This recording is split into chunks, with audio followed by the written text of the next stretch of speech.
we doing here? There we wait. Oh my goodness, there we go. What's up, everybody? What is going on? What is up? I am here. Good to see you all. Thank you very much for coming. Thank you very much for coming. All right. Oh, sounds good. Good sound. Gonna just mute this here. All right.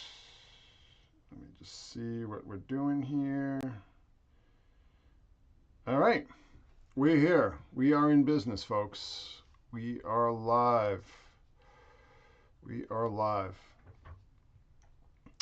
Just to let everybody know, this is going to be going not only in the Patreon, but on the main blog as well. So just let everybody know. Fair warning.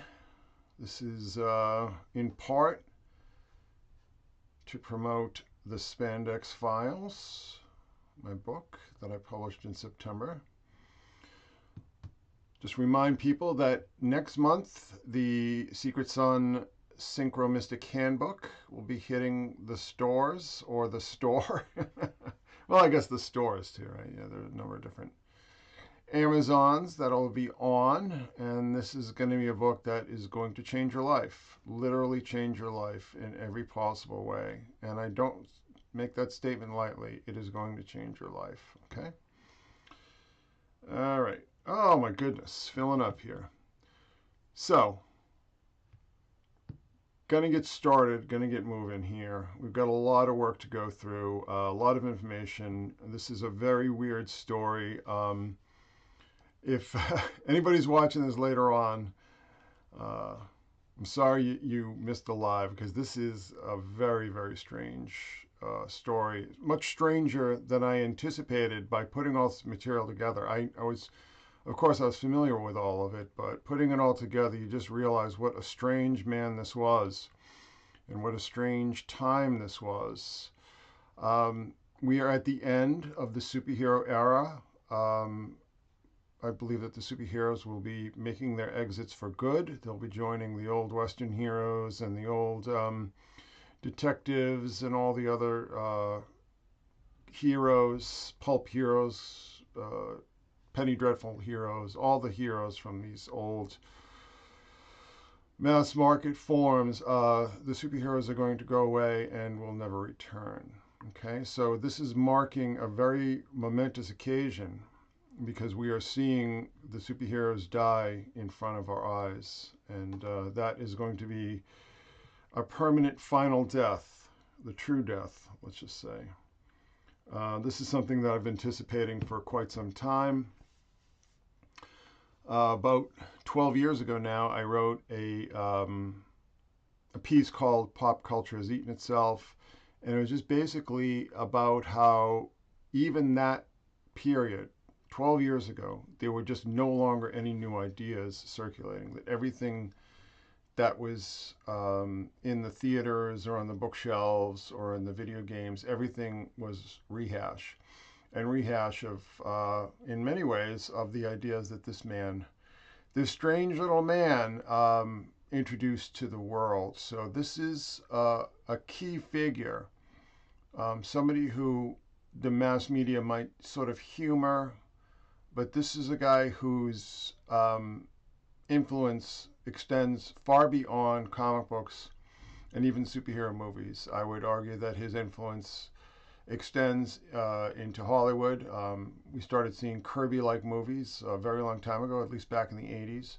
But it's also influenced science fiction and cyberpunk and all these kind of things that we take for granted. Jack Kirby was a phenomenally creative individual, a very strange individual, as we'll see, but phenomenally creative, maybe a little too creative for his own good. Art Spiegelman, who some of you might remember from Mouse and Raw, said that Kirby was an idiot savant, which I thought was typically uncharitable on Mr. Spiegelman's part, but there's something we said to it. I believe that Kirby was pretty deeply into the spectrum, or at least became deeply into the spectrum as he went along. we shall see how that all plays out. So why do we care? Why do we care about this person? Who is this person? Why do we care? What does this matter? Well, let's talk about some of the things that he created. 1941, he co-created Captain America with Joe Simon. And of course, Captain America, several movies, a movie supposedly on the way. I have my doubts about whether that movie will ever get made. I believe that Disney is going to start cutting costs radically on its film slates and concentrate on profitable aspects of its portfolio, such as cruises and so on and so forth. Yes, but Jack Kirby, I mean, if this was it, if this was all he co-created, he would be well known. I mean, this is an important character, certainly in the evolution of the superhero. And this was a super soldier character, so this was about genetic modification, genetic engineering. Even back then, even as early as the early 40s, Kirby was doing stories about, genetic manipulation and so on. He was a voracious reader of science fiction and also popular science. So he knew what was coming down the pike. And as we'll see, he tried to warn us about that. Okay? Tried to warn us about that. I'm just going to pull myself up just a little bit tiny. There we go. A little bit more. There we go. So, Captain America. What next? The Incredible Hulk.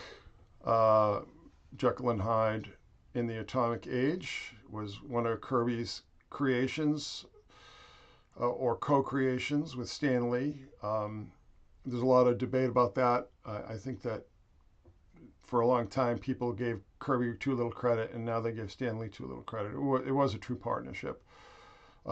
Kirby had a lot of ideas, could never tell what was a good idea and a bad idea, so Stan Lee was very important in that. Yes, the Incredible Hulk, again, so it's 2 for 2, right?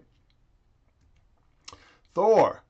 This was definitely Kirby's creation. He had been working with versions of this character as early as the 1940s, when Stan Lee was a young boy, so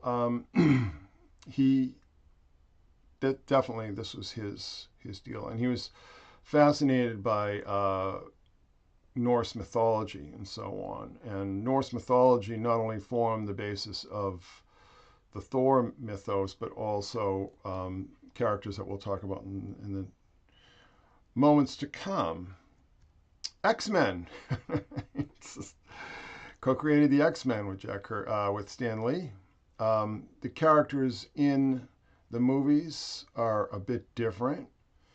There's some new characters that were added along the way in what was called the New X-Men in the 1970s. But in the poster, we see Professor X, Magneto, Cyclops. Those are all creations, Kirby creations. Oh, and Jean Grey, of course, who was called Marvel Girl. So all the characters that we see on that cover have been in some of the movies.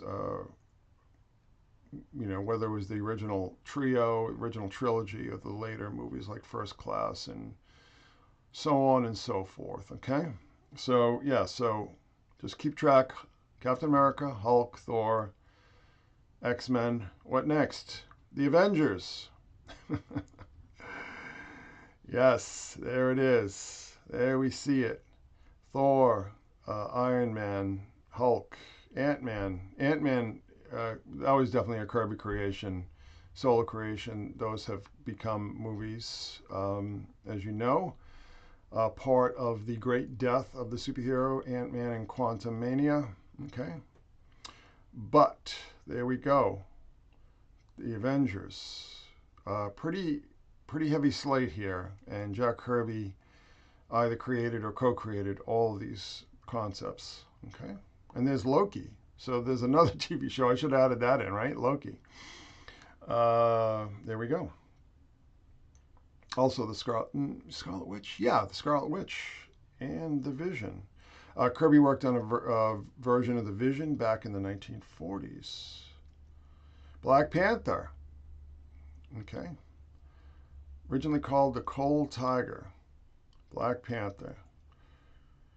And there's Black Panther #1. Kirby did a revival series in the late 70s. The character was created in the mid 60s. Stories that the Black Panthers in Oakland took their name from the character. Okay. Kirby created Wakanda, all that stuff. That's all his. Much more than Stan Lee's. Okay. All those ideas are his. Agents of S.H.I.E.L.D., Nick Fury, Agents of S.H.I.E.L.D.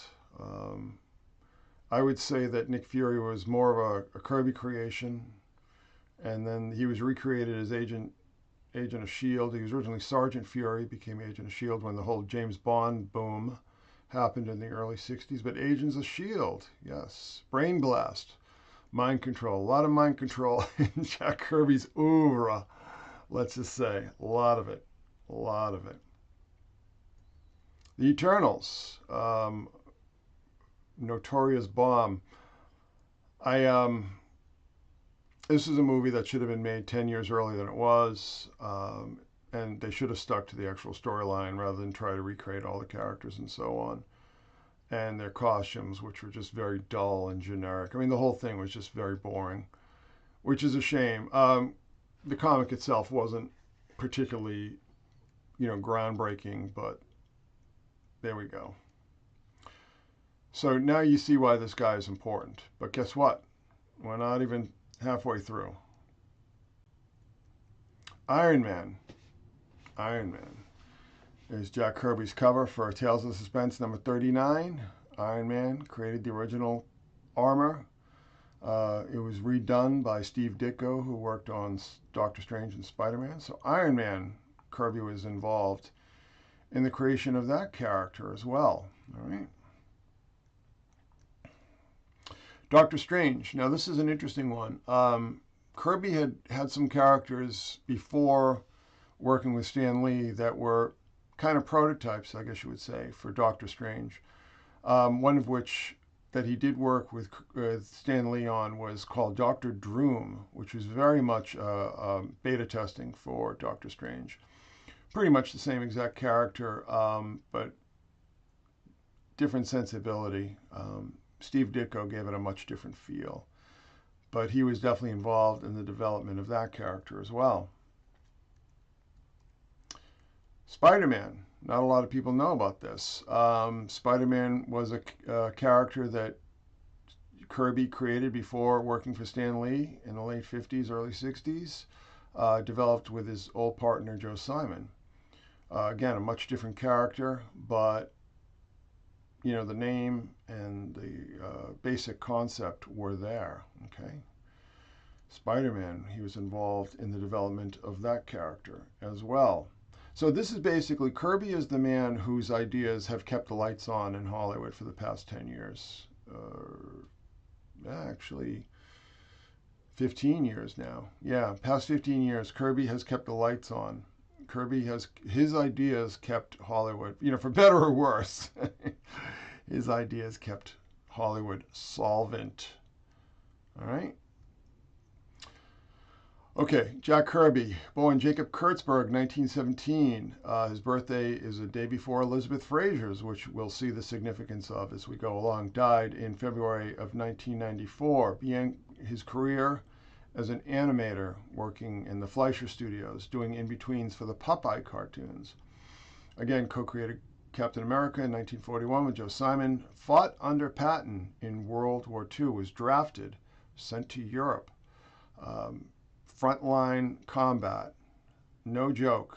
Not only frontline, but behind the lines. He was doing reconnaissance, which was incredibly stressful and dangerous. Sent home with a near-fatal case of frostbite. Okay.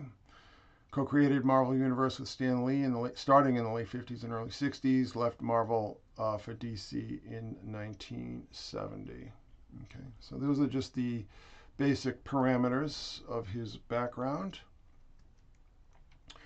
Originally grew up on the Lower East Side. His family later moved to Brooklyn. Did a comic called Street Code in the 80s that was sort of memoirs of his rough and tumble Bowery Boys type of upbringing in the Lower East Side. That's his parents there with young Jacob. His spent a lot of time fighting a lot of different gangs in the Lower East Side, ethnically based gangs, Irish gangs, Jewish gangs, Italian gangs, black gangs. Spent a lot of time learning how to use his fists by necessity, and that became a huge influence on his work later on. All right. Again, was drafted, sent over to Europe. We see here, kind of looks like a character from The Sopranos, doesn't he? On the right there. We see him in his dress uniform, and we see him, it was at Camp Robinson in Kansas, I believe he was sent to. I think that's what it says. Yeah, this was a guy who had grown up in the rough and tumble, and his life was just filled with, or his early life was just filled with trauma. Filled with trauma from very early on. Oh, I forgot to mention, he nearly died of scarlet fever when he was very, very young. And a group of rabbis did an exorcism which cured him of his infection. Oddly enough, they called out the demons. They called out the demons that were sickening him, I guess you would say. So there he is as a young man. Definitely a guy who could end up doing all sorts of things. Had a talent for drawing. Chose to do that instead. Probably saved his life. He and Joe Simon created Captain America. They went to DC, created a lot of really bad and forgettable knockoffs of Captain America, Manhunter, Guardian, Sandman, a bunch of really blatant knockoffs of Captain America. But later, when the superheroes collapsed, after World War II, they created the romance comics genre, okay, and also did a number of horror and mystery comics, black magic there. Power to call up a demon if you stand outside the drawn circle. So somebody was doing a little bit of research there, right? Somebody was doing some research. Black magic was pretty wild. It wasn't as gory and disgusting as a lot of the horror comics of that time were. And young romance, okay. Also showed a surrealist bent from very early on. Strange World of Your Dreams, a short-lived title that he and Simon worked on. You see these illustrations here. Sort of pop culture surrealism. The one on the left is almost like a De Chirico. I guess that's the River Styx. And that's Sharon, and there we go. And then this image on the right here. We will buy your dreams. We will buy your dreams. Yeah, there you go. So this is the early 50s. Kirby Cosmos. Okay, so interestingly enough, in the year of Sputnik, his work started taking a very strange turn. I don't know if it was coincident or not. There's almost like a Philip K. Dick aspect to this that we'll get into. But his work sort of went from doing a lot of crime and romance and just sort of whatever kind of comics, westerns, to doing very strange and powerful and surreal science fiction stories. So let's get into some of those. Oh, of course. The Face on Mars. The Face on Mars among them. The Face on Mars among them. Published in a short-lived title for Harvey called Race to the Moon in 1959. Cydonia wasn't photographed until 1976 by the Viking Mars probes, so that's a 17-year head start where Kirby did this whole Face on Mars thing. All right. In the story, these astronauts are exploring Mars. This one astronaut falls into the face, which is bit different orientation. It's not on its back, it's sort of on its side. He falls into the face itself, and he is granted visions of the Martian civilization. They were giants giants back in those days. All right, and he's experienced this whole tableau, which is being sort of beamed into his brain. And then he sees the invasion, that Mars was invaded by another planet, and the planet was destroyed in a nuclear war. Okay. Now, interestingly enough, 1999, I believe it was, Mission to Mars, film made with in collaboration with NASA. It was made with their permission. Jerry O'Connell, Don Cheadle, Tim Robbins. So it had a pretty well-known cast, but it was the same exact story where these astronauts go into the face on Mars and they start seeing this whole story of the development of Mars and how Mars was destroyed and how all the Martians came to Earth and seeded life on this planet. So Kirby was getting ripped off. 40 years after the fact, 40 years, they were just taking huge chunks of his story for the face on Mars. And if you remember the film, the face on Mars looked the way it did because it was covered with dust and then sort of like this alien gray face there. All right.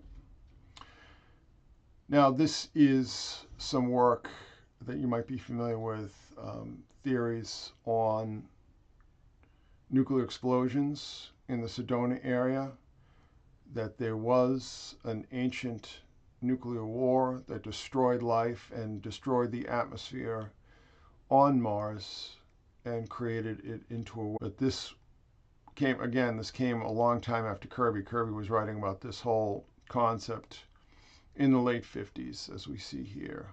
All right. I believe that guy's name is John Brandenburg, who came up with that theory. Okay. The CIA hired psychics to find aliens on Mars, Project Stargate. Joe McMoneagle, we'll get into him a little bit later. Remote viewing. Okay. Remote viewers did exactly what Kirby did. They sat in a room with a blank piece of paper and a pencil and put their visions onto the paper. That's exactly what Kirby did, and I would argue that Kirby did have remote viewing tendencies, as we're going to see. Seemed to anticipate quite a lot in the future. All right. Staying with the Mars thing, this was a story he did called "The Fourth Dimension is a Many Splattered Thing." Kirby had this whole notion that, space travel between planets would only be possible through different dimensions, dimensional gateways. This is something that became very popular later on. And this was Kirby's idea. He was doing some sort of surreal, abstract, cubist kind of concepts here. These guys had to just pump out pages and pages and pages every day. They took from whatever they could get. But this is very interesting because this guy lives with this other chap, his partner. They own a hat shop. And then they notice that a dimensional gateway suddenly opens in their apartment. Did it take their keys, though? That's the real question, right? And the remote. The keys and the remote. That's what I wonder about when I see dimensional gateways opening up in my abode. So anyway, these two chaps all of a sudden notice that this dimensional gateway opens up in their apartment. So what to do? What to do? Now there's this figure who is stealing things, right? Probably keys and the remote and somebody's wallet and credit card and all the other things that go missing into the alternate universe. This thief, this Martian thief, and it's a ginger, ginger thief. But the next time she comes into the Earth realm, she's trapped. The dimensional gateway closes. What to do? What to do? Well, she's going to marry this chap. This was remarkably similar in some ways to fantasies that Jack Parsons had about Marjorie Cameron. So here's this woman who appears through this dimensional gateway and takes his hand in marriage. Very similar. But now the interesting thing about this is the other chap, Max, looked quite a lot like L. Ron Hubbard. Quite a lot like L. Ron Hubbard. So it's this weird comic booky, surreal dream narrative, very similar to the Babylon working. Gosh, I mean, almost, well, at least 25 years before anybody knew about that, because nobody knew about that whole situation until Kenneth Grant published The Magical Revival in the 70s. So, again, Kirby was tuned into channels, again, very dreamlike, but as we know, Parsons believed that, his little rituals out in the Mojave summoned Marjorie Cameron, which was not true, but hey, whatever. Another character that had very Parsons-like aspects to him was the sorcerer. Shows up, comes out of the desert, and not only has the power of sorcery, but is a mechanical genius, power to fix all sorts of mechanical things through magical powers. And then the three men show up. Again, this is all transdimensional. Kirby's stories are just filled with transdimensional stuff. And this is what we see here. And the three men show up, very similar to magical versions of the three men in the Albert K. Bender Men in Black stories. Okay. So what we're doing here is we're just looking at sort of all the ideas that he had been mulling over before, the Marvel Universe took shape. And they were all based in paranormal, alien, magic, John Keel types of notions about other dimensions and so on. Very much part of Kirby's thinking, all right? Dr. Doom. There's some arguments to be made that he had Parsons-like characteristics. Dr. Doom, if you're not familiar with the character, was the main villain in Fantastic Four. He was a magician who turned to science, very much like Mr. Parsons. Marvel Parsons, by the way. Yes, Jack Parsons. If you don't know this already, his birth name was Marvel John Parsons. So, a little bit interesting parallels there. And he blows himself up. Dr. Doom blows himself up. I, Von Doom, have mastered the mystic rites. This is Mr. Fantastic. In my college days, there was a student named Victor Von Doom who was fascinated by sorcery and black magic. He was a brilliant science student, but he was only interested in forbidden experiments. Why do you keep trying to contact the netherworld? Yes, very, very similar. Very, very similar to Jack Parsons in real life. Now, this is just showing, this story is well into the Marvel Age now. This is at the beginning of the Marvel Age. And it shows you that these ideas that Kirby had been obsessing over, particularly in this phase of his career, late 50s, early 60s, were starting to show up in these comics and would start to have a huge knock-on effect on the culture. Kirby Critters. Again, this is another dimensional story. This from the comic book The Fly, which is, interestingly enough, so I told you that Kirby and his partner Joe Simon had created an early version of Spider-Man. Well, it eventually became The Fly. And this is his origin story, which involves this young boy finding black magical texts, magical grimoires and so on in his grandfather's attic, and he starts reading them and he starts messing around with stuff, and it opens up again a dimensional portal, and this character comes through from another realm. Just trying to see here. Millions of years ago, my people were wise and powerful members of Earth inhabitants. We developed the science of magic to a degree higher than the humans even dream about, but greed and struggle for power drove our people too far, like your own atom bombs. Our magical war had the force of giants. So this is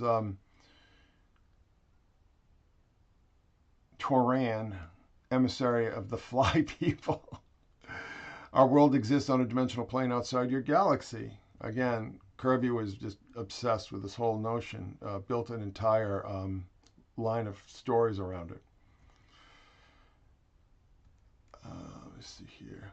So we see here Turan has interesting physiology similar to gray aliens. Now, Kirby was doing variations on what came to be known as gray aliens long before that became popularized in the mid-60s with The Interrupted Journey, which was the story of Betty and Barney Hill. So Kirby was sensing or seeing, or, you know, at a time when aliens were just anything, he was seeing, you know, very, very much gray-like characters. Now, this character is just one version of that, and there are going to be several more. So let's just take a look. Kirby was also interested in Hollow Earth theory, and in his comics and the story on the left, the Yeti, the abominable snowman, was actually part of this underworld Hollow Earth civilization, as we see on the right, and we see these reptilians and all these creatures that are part of the Hollow Earth. Okay, and then on the left we see these aliens with, at least their faces are very similar to alien greys, live inside a volcano. Okay, live inside. So this is all Hollow Earth kind of stuff here. Kirby is very influenced by all this kind of stuff. Challenges the Unknown, one of the last major things he created before he went to work for Stan Lee. On the left we see almost like a classic gray alien, only that it's green, who keeps humans as pets, a giant, and he's a giant too. And then on the right is the Watcher. The Watcher. We've talked a lot about the Watchers, haven't we? And the Watcher is an alien who lives on the moon and keeps an eye on humanity. This is from an old Fantastic Four comic, but in his early incarnation, he had, you know, very gray-like proportions. The giant head, about 3 heads tall, sort of a blank eyes and so on. Very much, Kirby was just sensing, you know, so his aliens, you know, his 2 alien characters here, one on the left in the late 50s, the other one from the early 60s, he's already starting to process this whole look long before it became popularized in the media. Okay, and it didn't really become popularized, I would argue, until the late 70s with Close Encounters. That's when the gray alien archetype really took hold. All right.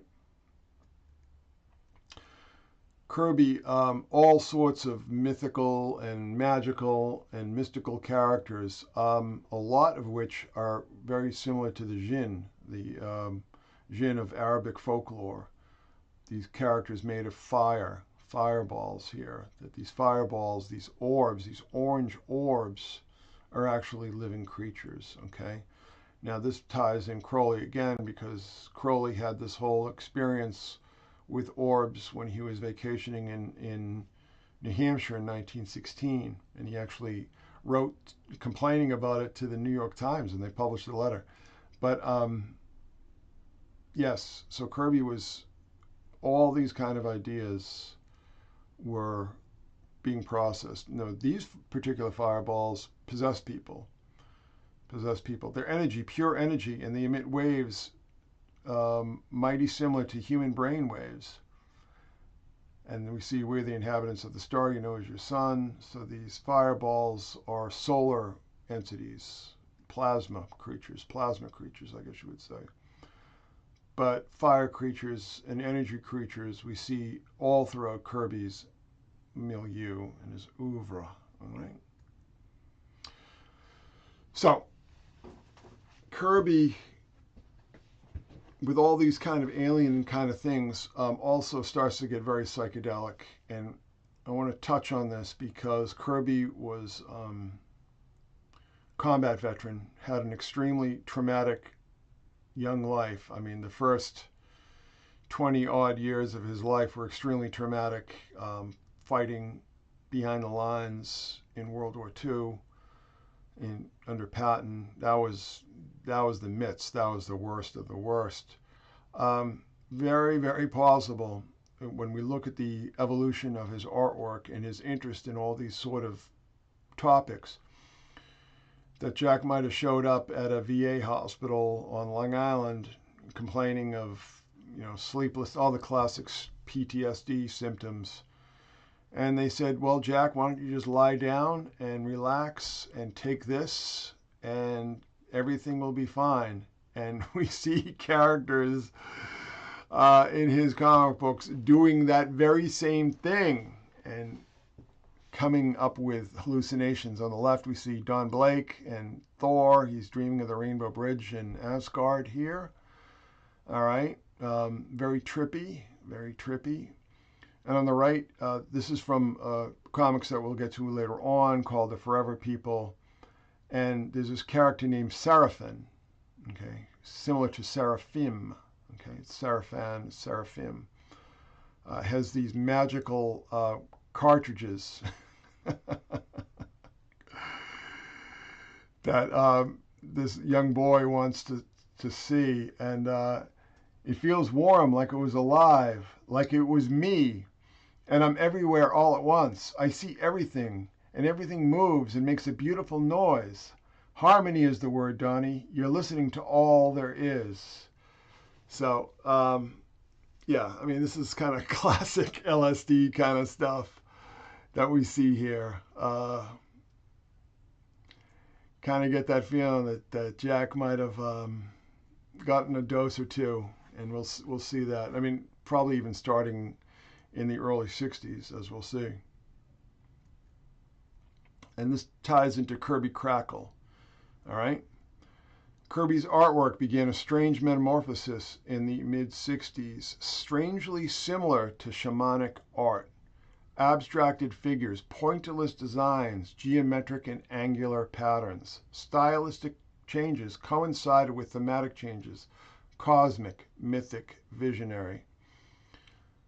And again, we see,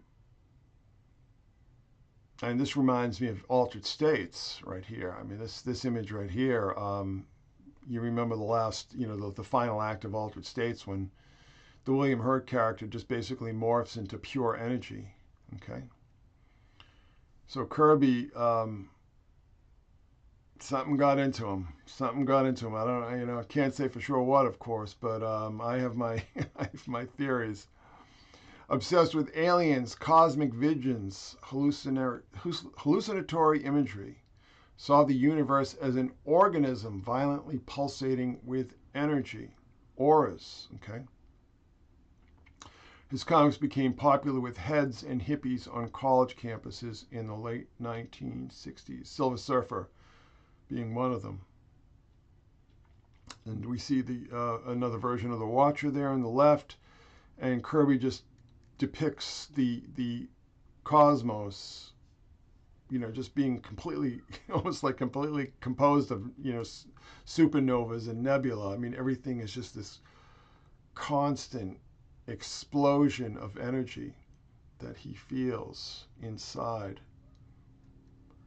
Fascination with gods, heroes, myths, and aliens. Incongruous fascination with psychedelia. Strange precognitive flashes throughout his work. We'll get into that when we saw a little bit with the Face on Mars. But this image here on the right, the colors are a little bit faded here, but this was a huge image painting that he had done. Just absolutely astounding. And this is just a look, just a little bit of it. This is just pure visionary psychedelia. That this little old Jewish guy from Brooklyn who fought in the big one and wore his pants up to his nipples, right, was coming up with. Just absolutely amazing that these kind of visions were being channeled through that kind of man, and would later, in the early part of the 20th century, come to completely take over pop culture. Completely. But his visions, his ideas, his concepts were informing science fiction all around the world, and manga in France and Europe and so on, from a very early point. Very early point, all right?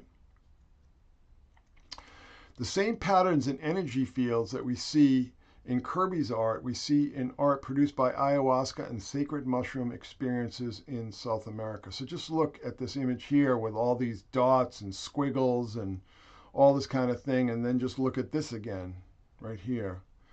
So Kirby's artwork is taking on the character and the flavor of shamanic art from Central and South America, all right? We see there. And we see, of course, the flying saucers. You always see the flying saucers in these paintings, in these shamanic paintings.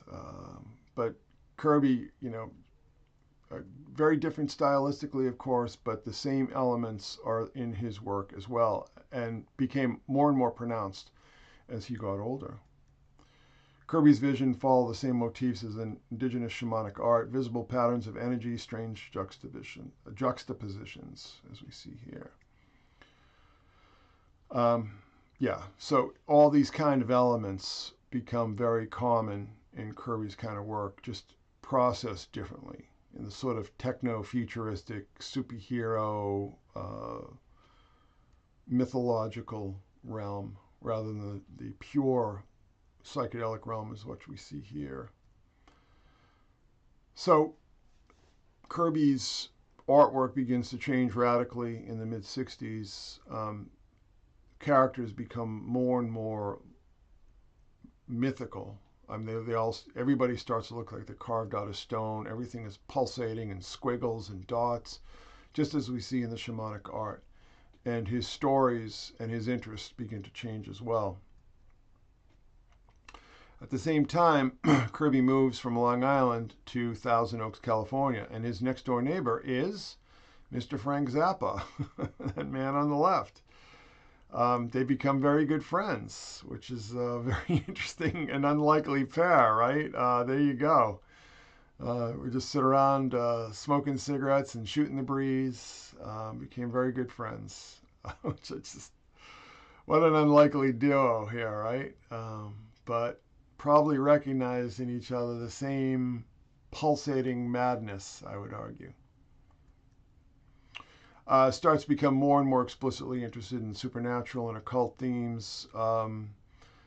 This is a book on the left, a one-shot magazine called Are We on the Outside of the Spirit World? Prophecy, Reincarnation, Haunting, Black Magics, Reincarnation, Prediction, The President Must Die, The World Will End in 1983. Well, it did, didn't it? The world we knew, or the world that some of us knew, did end in 1983. It just took us a long time to realize that it had ended. You know, I've talked about that quite a bit, haven't I? And then, of course, the character, the demon, which was Merlin's pet, and later became Hellboy, I guess you would say, when Mike Mignola got his hands on it. But a demon fighting evil, Etrigan, the demon. Started doing a lot of interesting work with collage, photo collage. These are just a couple examples. Souls, very often among mystical and paranormal, supernatural themes. Started doing all this work with collage, which we see here. So he's getting sort of into Max Ernst territory. And the surrealism in his work is very influential as well. So there's a lot of things going on in this guy's mind in the late 60s, and he's sort of soaking up everything going on in youth culture and so on. Case in point, he does this, this is called fumetti, this technique here, where photo comics. I guess it was, I don't want to say created, but it was sort of perfected in Italy, hence the term fumetti. But this is from Spirit World. These cults that are psychically communicating with aliens, children of the flaming wheel. Okay, the astro seekers stand as celestial psychics. There we go. Yes, so they are. Yeah, Kirby is he's definitely feeling all this stuff. I mean, this stuff is going through his brain. It's all gestating. It's all flying around up there, which is really interesting because the first 30 years of this guy's work were as square and as, conventional as it gets, and then somehow something snaps in his brain and he starts doing stuff like this, psychic cults communing with flying saucers and so on. All right. This is also from Spirit World, The President Must Die. This is about Gene Dixon's um, premonition or whatever. I mean, I was never quite sure. I remember reading it and thinking, well, that's a little vague. But this is the early 70s. This stuff was huge. This stuff was everywhere. Psychics, supernatural, paranormal, ghosts, all that kind of stuff was everywhere. All right. Which all brings us to the new gods. The new gods. Now, this is what Kirby had done. I just want to check here. Live chat.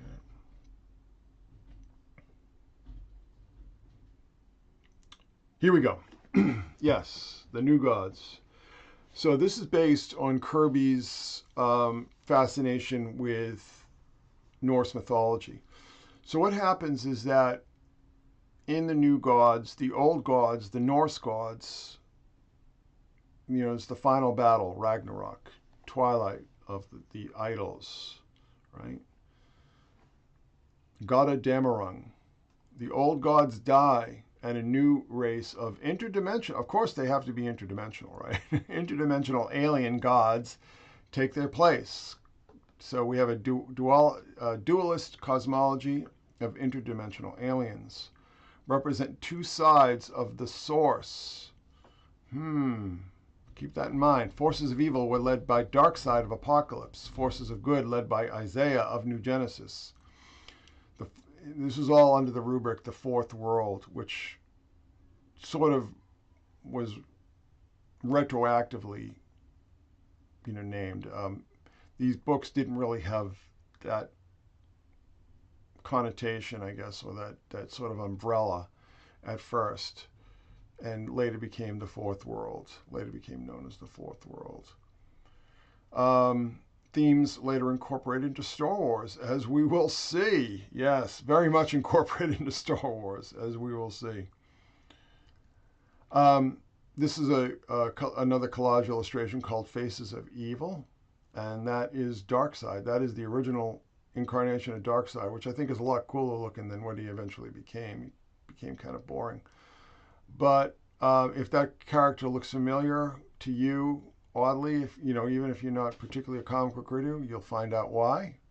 So this is from the mid-60s. This is when he first started coming up with these ideas, but didn't want to give them to Stan Lee because he got sick of Stan getting all the credit for his creations. So there's Darkseid, the evil, the dark side of the Force, okay? The dark side of the Force, or the Source. The dark side of the Source, right?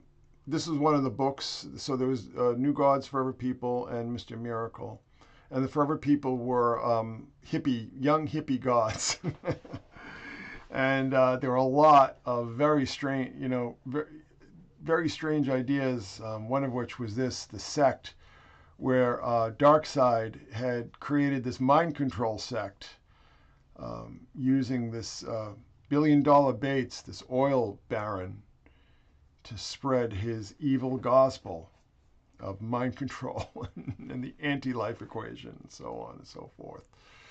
So Kirby's put a lot of very potent ideas, and the kind of conspiracy elements would become much more pronounced as the years go on.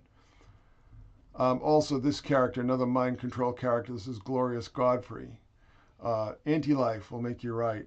Anti-life will give you the right. Anti-life equation is what Darkseid was in search of. He wanted to annihilate all life. If that sounds familiar, you'll see why shortly. So this is another character from Forever People, and again, all these elements of mind control and so on and so forth. Also, genetic engineering.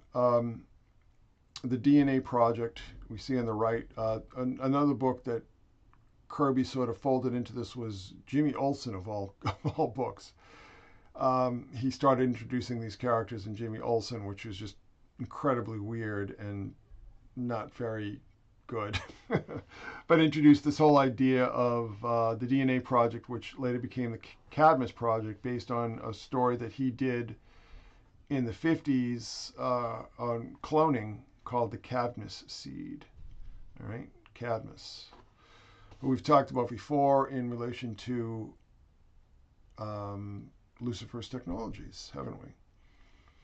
So a lot of these ideas he's putting in here. Also, virtual reality.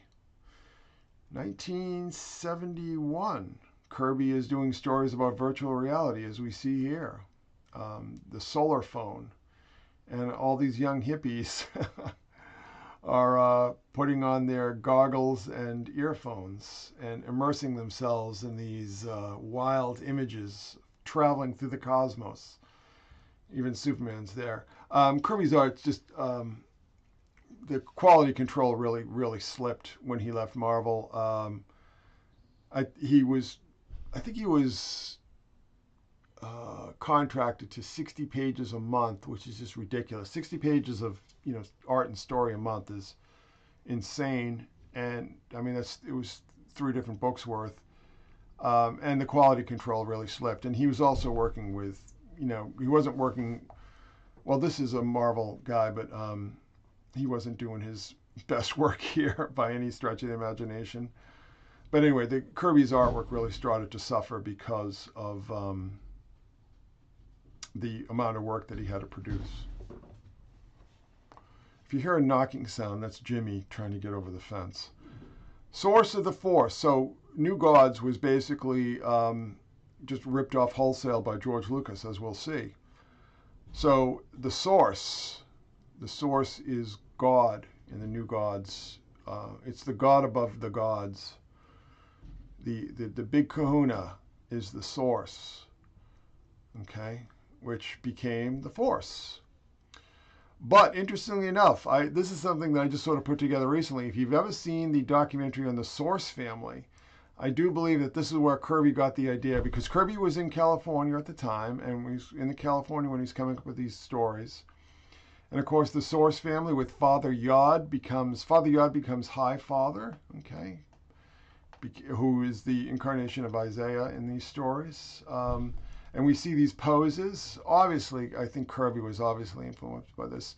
The Source restaurant was huge at the time, very, very popular with Hollywood types. So sort of a natural for Kirby to incorporate into his stories.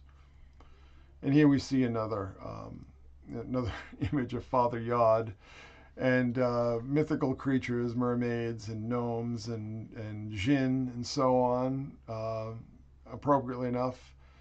And there's High Father, aka Isaiah. High Father just becomes Obi-Wan Kenobi, pretty much. The Source becomes the Force. High Father becomes Obi-Wan Kenobi. And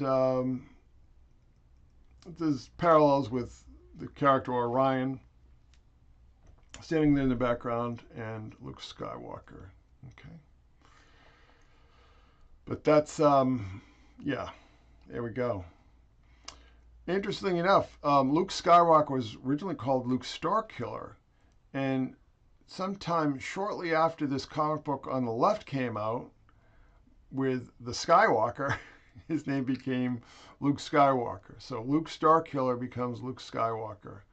Shortly after, I mean, you gotta just sort of feel for the guy. I mean, Jack Kirby just is coming up with these ideas, and people are just ripping them off left and right from very, very early on. Right, very early on. So there's how Luke Starkiller became Luke Skywalker. And on the left is the planet Apocalypse. Okay, the sort of artificial planet, right? On the right is the artificial planet of the Death Star in Star Wars, all right? And then we see Doctor Doom, who we discussed earlier, is just basically ripped off lock, stock, and barrel as Darth Vader. I mean, just the same character, pretty much. You know, the occult sciences and all the rest of it. But it gets a little bit more interesting too with the Fantastic Four. But there we go. Straight up, Doctor Doom is Darth Vader. There's just no arguing that. No arguing that. And the same thing where they're hideously scarred and they encase themselves in armor and so on. Yeah. And they'd once been friends with the hero and everything, and then turned to the dark side, so on and so forth. This is really interesting too. If we look at the four principles of the first Star Wars movie, they all have direct correlations in the Fantastic Four. That we have the big beastly character of the Thing becomes Chewbacca. We have the leader of the pack, Mr. Fantastic, becomes Han Solo. We have the young blonde firebrand of Human Torch becomes Luke Starkiller, aka Luke Skywalker. And then, of course, Sue Storm, aka Invisible Girl, becomes Princess Leia. All right? And then we see another parallel here, the piloting and so on. Pretty straightforward. Pretty straightforward knockoff. And then, and then we have, the Billy D. Williams character, right? Wearing the cape like the Black Panther. And in the early adventures, the Black Panther, wore a cape, which we see here, right? So pretty much, George Lucas was just raiding old Jack Kirby comics for all his ideas. And even this, we have Thor, and there was a character in the Thor comics called the Recorder. And then, pretty much direct parallel between Thor and the Recorder and C-3PO and Luke Skywalker. Don't you think? Don't you think? Right? So we've, this is a little bit more second string, we've got Lando and, these connections here. But, taken in aggregate, there's just no way. George Lucas said, oh yeah, I was reading Joseph Campbell. No, George, you were reading Jack Kirby comics, is what you were actually reading. And even the Emperor Palatine and Desaad, we see here. Not dissimilar characters in any way, shape, or form, right? So dark side of the source. Like I said, if you recognize that character, you probably recognize him in his really blatant knockoff of Thanos. So the story is Jim Starlin was working on Captain Marvel in the early 70s after Kirby had left Marvel, and just basically took Darkseid and made him his own character. Darkseid is seeking the anti-life equation. Thanos, of course, is seeking the bride. His death, his bride. So there we go. And don't forget, I don't know I don't want to go back to it, but the Infinity Gauntlet is also very similar to the glove that. It's a long story, but yeah, that's the same thing. It's the same character. Thanos is an extraterrestrial and Darkseid is an interdimensional. That's pretty much the only difference. Kirby Cyberpunk. Okay. So what had happened is that the New Gods were a mess. Kirby had all these ideas and just basically threw them all out in these comic books. They didn't make much sense. They were very hard to follow. They certainly have their defenders. I mean, a lot of people really love that stuff, and I don't want to argue with them. I've never been a huge fan of that stuff. I think the stories are kind of incoherent because it's just he had a bunch of ideas that he was afraid Marvel was going to steal and just wanted to get them out. I mean, it's a long story, but they got canceled. All the books that he was working on, New Gods, Mr. Miracle, Forever People got canceled. He was taken off Jimmy Olsen and created a bunch of new books, one of which was OMAC, One Man Army Corps. And there is virtual reality yet again. This is 1974, folks, 1974. Okay, virtual reality, as we would recognize it today. In 1975, Kirby created OMAC, One Man Army Corps, a genetically engineered Superman for a utopian world ruled by the super rich. Themes from right-wing conspiracy literature, one world government, international police, oligarchy, surveillance. So, yeah, from conspiracy literature and now conspiracy fact, right? Genetically engineered Superman. So, yeah, I mean, all of it. And I just, this is, people sort of point to Philip K. Dick, but I kind of point to this as the first true expression of cyberpunk. Sci-fi version of New World Order 15 years before Bush's speech, virtual reality headgear. OMAC even had a mohawk. That's how cyberpunk he was. OMAC was proto-cyberpunk, way ahead of its time. World ruled by corporation, watched over by orbital AIs. Okay.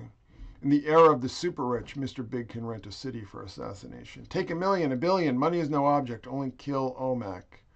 Stealing all the water in the world. We're hearing a lot about that these days, right? About water rights. Corporations trying to monopolize fresh water, drinking water.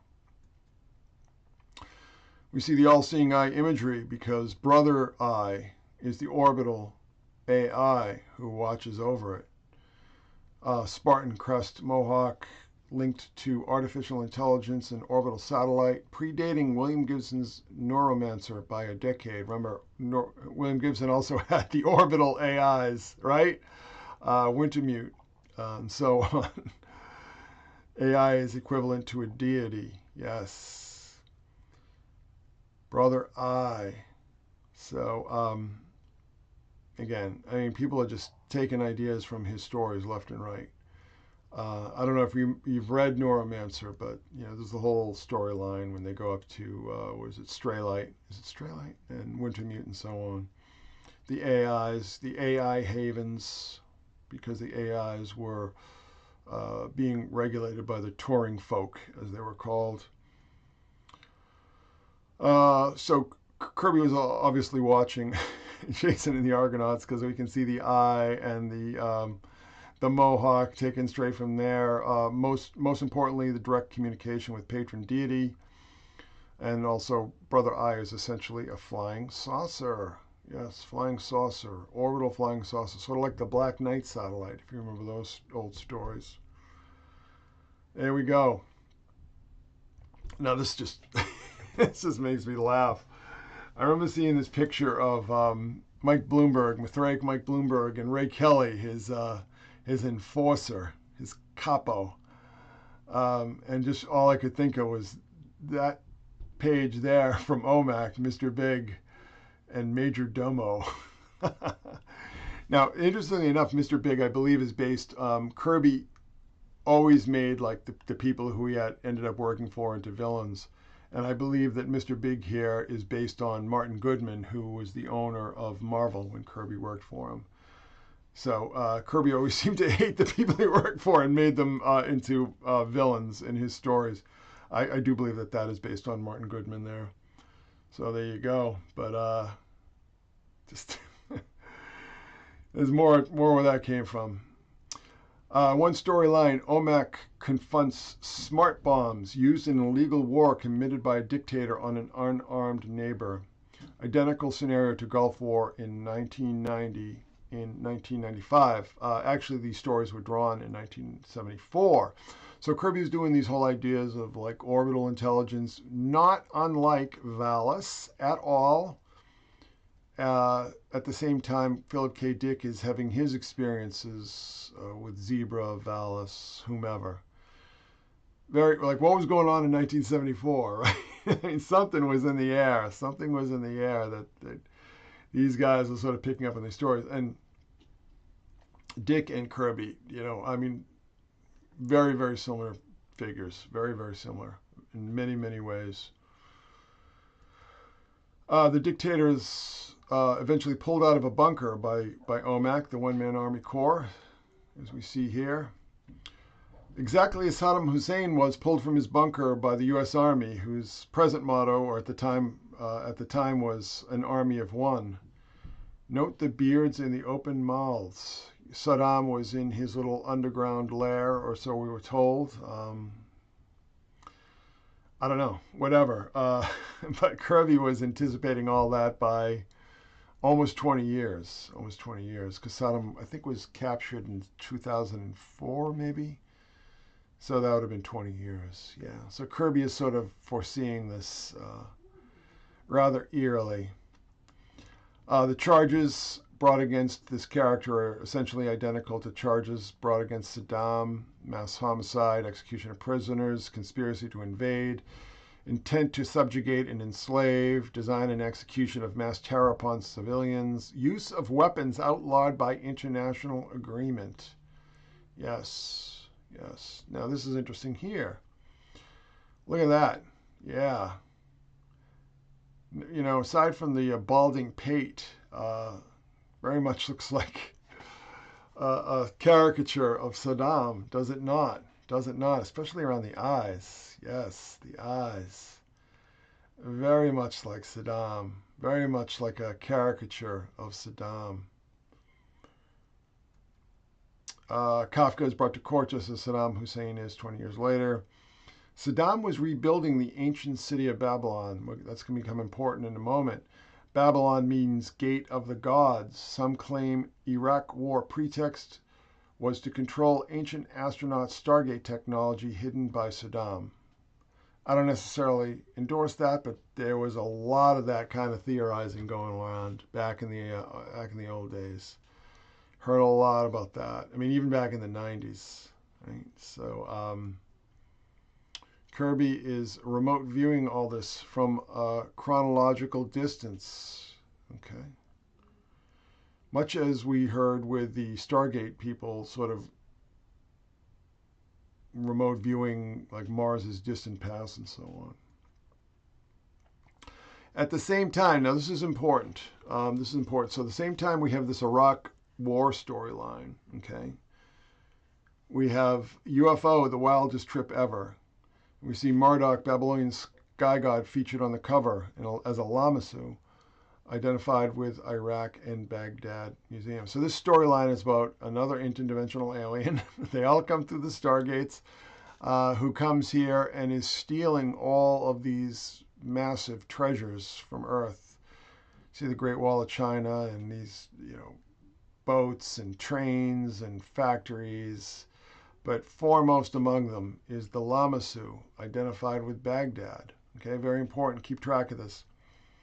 Alien is interdimensional being made of pure energy, just exists as a suit. So the alien travels to our realm, travels through our neck of the whatever verse, as a being of pure energy, and it contains itself in a suit so it can work, get things done on this planet. Drawing on what become typical abduction lore: abducted while sleeping, immobilized, taken into space. So this is a long time before Whitley Strieber and Intruders and all that 80s, 90s abduction lore. Didn't have a lot of this at the time. Did not have a lot of this. The Travis Walton story had made news late after this comic was drawn. And I believe the Betty and Barney Hill TV movie was after this. So, Kirby was kind of very interested in these ideas before they became mainstream, before they became well known. Interdimensional travel through Stargate portal. Where do UFOs come from? How do they get here? Maybe they don't travel across the vastness of space. Maybe they just come here through things like the door. The door. And yeah, there's some phallic imagery there for you. Story published a month before the Omak Saddam story, and talking about the Iraq War Stargate theories, which Kirby seems to be picking up on, as we see here. But let me just go a little forward. So the story featured the storyline. It's a multi-issue storyline. The second guerrilla war, as the Washington-based Tiger Empire invades the guerrilla communes. So this is kind of similar to Planet of the Apes, but interestingly enough, was based on stories that Kirby had done before Planet of the Apes in the late 50s. Okay, DC went to Kirby, said, we need something like Planet of the Apes, and he said, well, let me just reach into my vast archives, and came up with Kamandi, who in the original version was an adult, and Carmine Infantino wanted him to be a half-naked young boy because that's a whole other discussion. But Carmine, I knew Carmine. I had a class with Carmine. Very nice man, but yeah, this had issues. Tiger Empire was led by Prince Tufton, son of the great Caesar. So we have this Tiger Empire headquartered in Washington. There are two wars, one which we saw in Commanding Number 4, which was led by Great Caesar, and then this storyline with these Babylonian imageries led by his son. So it's two different wars in this desert location. One fought by the father, the other fought by the son. Yeah, there we go. Prominence of Lamassu sinks with looting of thousands of ancient texts from Baghdad Museum, whose symbol mascot is the Lamassu. Yes, there we see. So we see up in the Kirby image there, and then we see the real life versions of it. So very much dream logic picking up remote viewing, clairvoyance, precognition, right? Where it's all being combined. So Kirby is doing this whole idea in one comic of basically the Gulf War and the Iraq War, and then this whole storyline with another version of the Gulf Wars and the Iraq War, and more specific image pointing at Babylon, at Iraq, Baghdad. Okay. Now, if you remember, there were a lot of stories. People like Jim Mars would talk about how the real point of invading Baghdad was to get all these ancient texts, from Sumer and Babylon and the Akkadians, all about contacting the gods, how they interacted with the gods and so on. Which sounds like pretty crazy until you realize that something like 12,000 ancient texts were stolen from the library, and I think only 600, last I heard, were returned. Maybe more by then, but a lot are still missing. Somebody wanted those ancient texts. Somebody in the Bush administration or controlling the Bush administration, whomever, wanted these ancient Sumerian, Babylonian, Akkadian texts and had them all stolen from the museum, just as this alien is stealing all these artifacts from Earth during the Iraq War, basically. This is just, I just want to get to this because this is, so he had this whole storyline called the birth bag, and this is the alien who, the suit was destroyed, and the alien was just this cluster of energy, reminding me of, those orbs that we saw, fireballs, Jinn, but also angels. I mean, a number of different ideas, but created this artificial womb called the birth bag. Now, there are actually things called the birth bags now, where they're trying to create artificial wombs so they can do away with women, because that, the psychotics that control way too much of this world hate women and think that they're a genetic mistake, or think they're a cosmic mistake even, and want to create genetic wombs, artificial wombs, where everybody could be grown artificially. Insanity, science fiction insanity, but there it is. There it is. The bio bag. Oh, M.K. Kirby. Yes. So, the same time Kirby's artwork and storylines start changing radically, he start doing all these storylines with, specifically alien mind control. So this is one of these stories where this ham radio operator is starting to pick up a language he doesn't recognize, but he begins to understand the message, and then all of a sudden he finds himself, all right, I shall do as you say, exactly as you say. Yes, yes, yes, yes, yes. And then another story from the same time period, The Hole in the Sky. Again, interdimensional aliens everywhere, everywhere, everywhere, everywhere. These aliens lure human beings into the hole in the sky with jewels and cash and giant diamonds and clothes and all these kind of things. This one fellow on the right here finds himself captured by these aliens, who again look not entirely unlike what we later came to know as the Greys. They're green though, because that seemed to be the preferred color for aliens back then. Little green men. So these little green men who look all the world like modern Greys, don't they? Short, spindly, large heads, large eyes. Welcome to Dimension X, 800 trins, or I should say miles above your planet. I'm in another dimension? Yes, Earthling. Make the necessary preparations for our little experiment. So they've been monitoring our civilization for centuries. We're envious of your planet, its plains, tall mountains, great oceans. So, but again, they're not extraterrestrials, they're interdimensional aliens, which we see all over Kirby's stories, right? We devised a unique scheme to invade your planet, capture an Earthling, and substitute one of our minds for his. Oh, interdimensionals, ultra-terrestrials, replacing minds.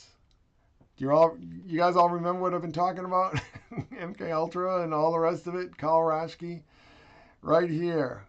See, this is where I first got exposed to all these ideas in these old comic books. Send your agent back in human form to take other prisoners for the same purpose. Yes, so they want to replace humanity by possessing us so they can exist in our dimension. Yeah, okay.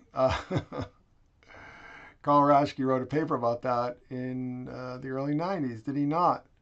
Did he not? Exact same scenario. Another interdimensional alien. They did all these monster stories.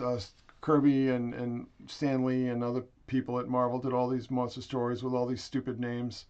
And one of them was Tor. They all wore diapers because Kirby had like a bunch of kids. I think he had like 3 or 4 kids at the time. And so all his monsters were wearing diapers. A lot of them had like the 2-tooth. And, he's obviously very inspired by his children. But this is an alien who is going to take possession of human beings by driving us insane through this gas, hypno-illusion capsules is what he calls them. So this is very similar to what I talked about with these stories about going to the VA hospital and, an ice slip or something and ending up getting slipped a few doses, because Kirby just started doing a ton of stories about this stuff. In this case, they were alien, interdimensional, ultra-terrestrial aliens who used mind control and possession. Possessed us through hypno-illusion capsules. You with me, folks? You with me? Here's another storyline. This is from the Avengers, the Enchantress. She hypnotizes him, gets him to drink this potion drinks the potion. Drink, handsome, drink deep, noble Thor. Yeah, the special brew. Spellcraft. And all of a sudden Thor is lying on the couch like Kirby, well, whomever, at the VA hospital having these disturbing hallucinations. There's so much of this stuff in Kirby's work, particularly before it went really shamanic psychedelic, that, you really can build a pretty strong case. It's a pretty strong case. So there it is again. I mean, again, just so many stories, just had to pick a few. And then we ended up seeing characters in the Fantastic Four and other books, like Psycho Man here, with his mind control machine. Psycho Ray instills fear, doubt, and hate, negative emotions in his subjects. Okay. I believe he's from the negative zone too. So again, interdimensional aliens, mind control, possession, quite frequent in these stories with these villains. These villains are all basically demons who possess us by controlling our minds. Another one, Sandman, 1975. Oh no, wait, this is 70. I think this is 74. Yeah, 74 again. Teams up with Joe Simon again. Has these two sidekicks, Brute and Glub. And this young boy, Joe Simon, another one who's a little bit too interested in the young boys. Yes, but Brute and Glub later become the Monsters Incorporated, right? There we go. Very, very similar. Very, very similar characters. All these guys, Pixar guys, all these animators, they all read this stuff when they were kids. They all read these stories, so incorporated into their own ideas. So people just been ripping Kirby off and making billions of dollars, for a century almost now. Now this is where it gets really heavy. Kirby returned to Marvel in 1975. Drew on conspiracy literature for his return to Captain America. Madbomb saga deals with an elite conspiracy to take control of the USA using mind control, genetic modification, and private armies. Yeah, Nostradamus here. Madbomb, Screamer in the Brain, Captain America and Falcon. So this is interesting. Yeah, the book was, well, it's just Captain America here, but the book was called Captain America and Falcon. They're just sitting around having a nice cup of coffee and hanging out with Falcon's girlfriend Layla, and all of a sudden they get hit with mind control beams from the Madbomb. And there's a double-page spread from the next issue. The Big Daddy, that's the big one. That's the one they're going to let off on July 4th. But there was three. The Peanut. The Peanut was the one that Captain America and Falcon went crazy, and the whole city was destroyed, or at least part of the city was destroyed. The Big Daddy, that will destroy the United States, turn the United States into a madhouse. Gosh, the United States is a madhouse now. Did a mad bomb go off and we didn't know it? Did a mad bomb go off? We didn't know it. I'm starting to wonder, guys, because there you go.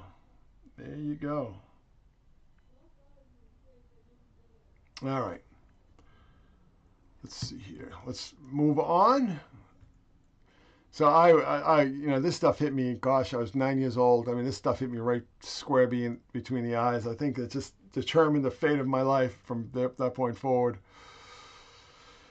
This is the next issue. They go in this underground lair, and they have these kind of versions of 2-minute hates with the Freedom Freak. Destroy the Freedom Freak. We saw this a lot in 2020, right? the elites sending their mobs after freedom freaks. Kill the freedom freak. Freedom freaks are a menace. Freedom freaks rock the boats. Kill, kill, kill, kill. And then they destroy the freedom freak, which is this, this effigy. This is wondrous. This is glorious. In the name of the elite, I declare this a day of joy. Bless the elite. Our love is strong. And just brainwash everybody into becoming murderous mobs for the elites that we saw quite a bit just a few years ago. Did we not? Might see again this year. Will we not? Probably. But also, they're genetically modifying the elites. The elites are genetically modifying these zombies, these mind control zombies. The final stage of their evolution is becoming genetically modified brutes that will just do heavy labor, mindless labor, become mindless slaves for the elites. Yeah, rather prophetic, is it not? Finish up the storyline with Captain America 2000, and then he just went back to the interdimensional themes, but there was definitely mind control and MK Ultra-like themes in this storyline too, with the Night People. Cult of mental patients develop a machine that transports their asylum to an alien dimension, but also has a machine that can make people insane. Okay, satirize the concept of the rapture. And there's a Texas oil man there. Very interesting. Very interesting. War in an alien dimension. Enter the Archons. All right, so just going to take a short break to have a little sip of something here.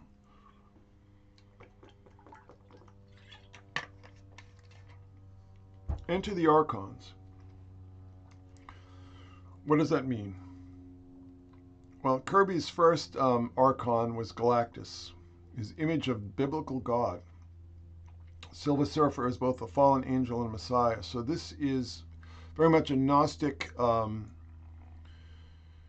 demiurge, but he's a destroyer. He's not a creator, he's a destroyer. And the Silver Surfer is very much a Christ-like figure, and that's something that has been pointed out since the character's creation. Drawing on Gnostic cosmology, in God's place come the Archons. Okay, Galactus is one of them, except for he's a destroyer, not a creator. Not a creator. Kirby did a series of illustrations in the late 70s, extraordinarily Gnostic in concept. So this is his version of the biblical God in the 70s, a cosmic being with no interest in mankind, more concerned with abstract workings of the cosmos, which he busies himself with. So we see mankind roiling on the planet Earth. There's actually an illustration before that, which is it's just a big ball of vice and violence, and God turns his back, as we see here. God turns his back on humanity to concentrate on the workings of the cosmos. The demiurge, okay. In God's place are the Archons, alien androids or cyborgs. Note the Hopi and Mesoamerican detail elements here. This is Kirby's version of Jacob wrestling the angel. Okay, and the angel is an alien android. All right, alien android. So I believe he's going to do more of these. Probably got too busy to continue with these, but I think he's going to do all the stories in the Old Testament as ancient astronauts. Okay. Kirby said these pieces were his attempt at journalistic approach to the Bible. This is the walls of Jericho. The trumpet that is a giant sonic weapon that brings down the walls of Jericho here. All right. So Kirby was doing this whole very Gnostic retake on the Old Testament, where God is classic demiurge, turns his back on humanity, and in his place come the archons. And the archons are all alien cyborgs, AI, if you will. The Eternals. So I mentioned the Eternals movie, which kind of started the precipitous decline that the Marvel Universe took. Which and that was actually the last project I worked on for Marvel. Some of you might know I worked for Marvel for 25 years. I freelanced for Marvel for 25 years for consumer products and the Marvel Studios.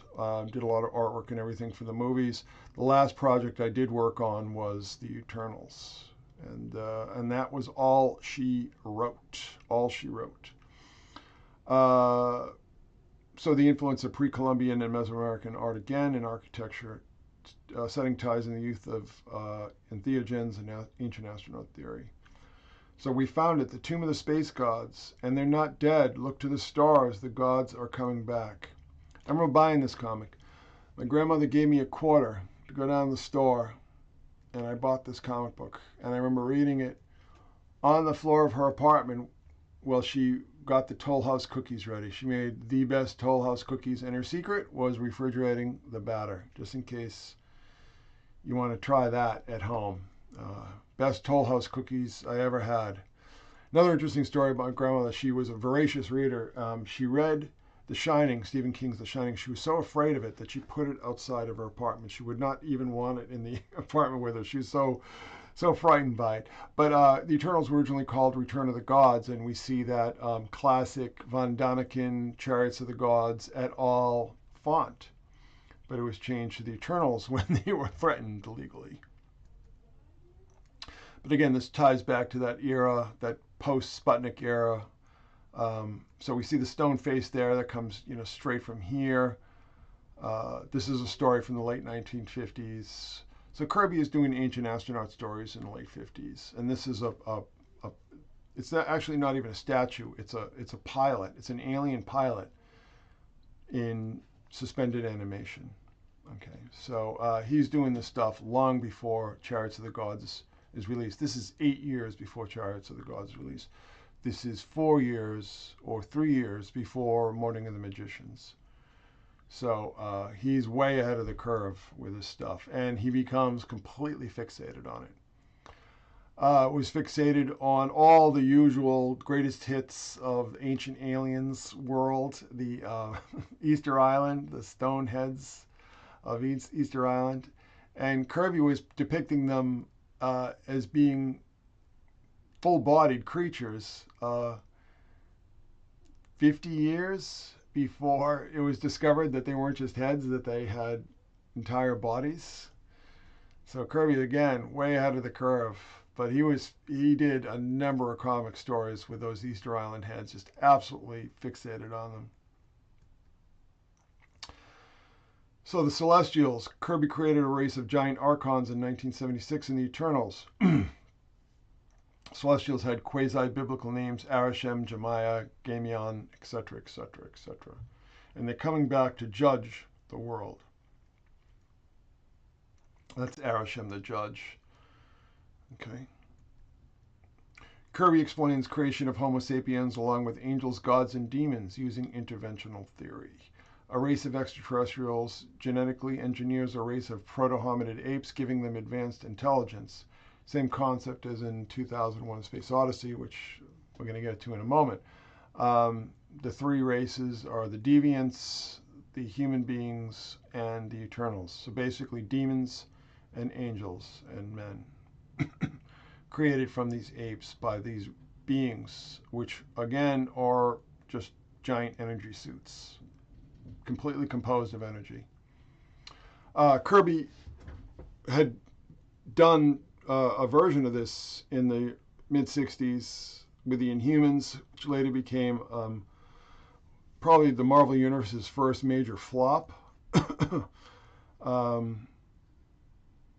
I guess it was a series, but I think it was a movie that was. I'm not exactly sure. I didn't watch any of it. But the Inhumans were basically the Eternals, they were created by an alien race called the Kree, who came to the prehistoric world and used ape men to create this super race. This is a double-page spread from Eternals #1. This Mesoamerican tomb, Psychedelic tomb, but this is just another version of that story that we just saw, the Great Stone Face, with the alien pilot. And here's another alien pilot. And if that sounds familiar to you, here it is, an alien. The tomb of the space jockey. Yes, same exact concept. I mean, they acknowledge that they stole this from Kirby, so that's not conjecture on my part. It's pretty well known. But they also stole this from Prometheus. Yes, the giant idol of the engineers in Prometheus is clearly inspired by the Kirby's face on Mars. Okay, as we see here, and it's all it's all in the same family. It's all the same kind of stories. Kirby just got there first.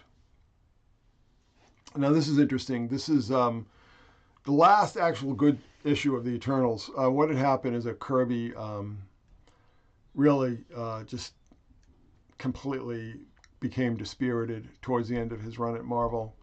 And one of the things is that they had promised him that he didn't have to do any characters, early Marvel characters that he didn't want to do. But then Stan Lee forced, when Incredible Hulk became a hit, every book had to put the Hulk in it, and kind of just Kirby just took the wind out of his sails.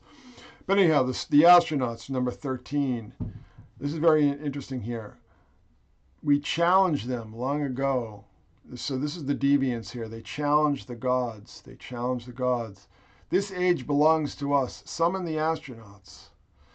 So this is this is when the space shuttle was new. I don't think Kirby did much research. Didn't bother to see what it actually looked like. Just kind of winged it. This is his version of the shuttle. Okay. And while this space shuttle is launching, there's this war between the gods and the deviants that the human beings kind of get lost in. The Eternals come to the rescue and replace the astronauts from the deviant spaceship with the astronauts on the shuttle. So the astronauts from the deviant astronauts end up crashing into the ocean, blowing up over the water. The space shuttle blows up over the ocean. Well, what does that remind you of? Well, 9 years later, the Challenger explosion. We challenged them long ago. We challenged them. Summon the astronauts. This is a whole other discussion, this whole thing with the shuttle crew and everything like that. And I'll tell you something. I was just reading some on Snopes about that. And if you don't hate Snopes now, if you read the whole thing on the shuttle crew of the Challenger, you will hate Snopes. Snopes is despicable, disinfo, brainwash. No, I don't even think anybody reads Snopes anymore, so I shouldn't waste my energy on it. But Kirby is just the shuttle explosion, very similar in concept, at least, to the shuttle explosion of the Challenger and the challenging astronauts, right?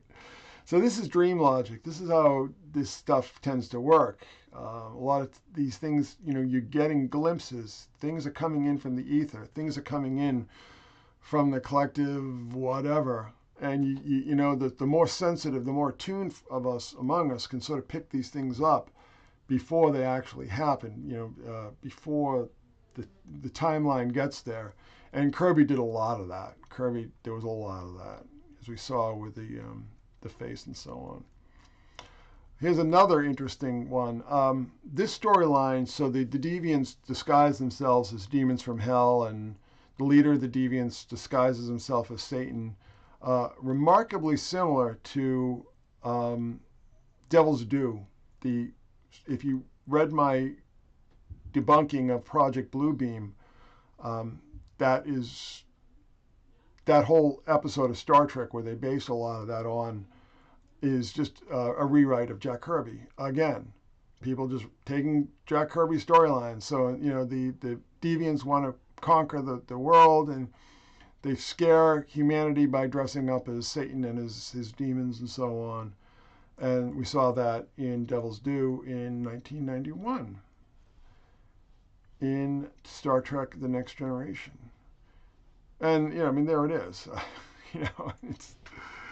They were obviously reading this Kirby story because, the basic premise is just basically rewritten from the Kirby comic. This character disguising himself as the devil, as we see Ardra disguise herself as the devil in Devil's Due.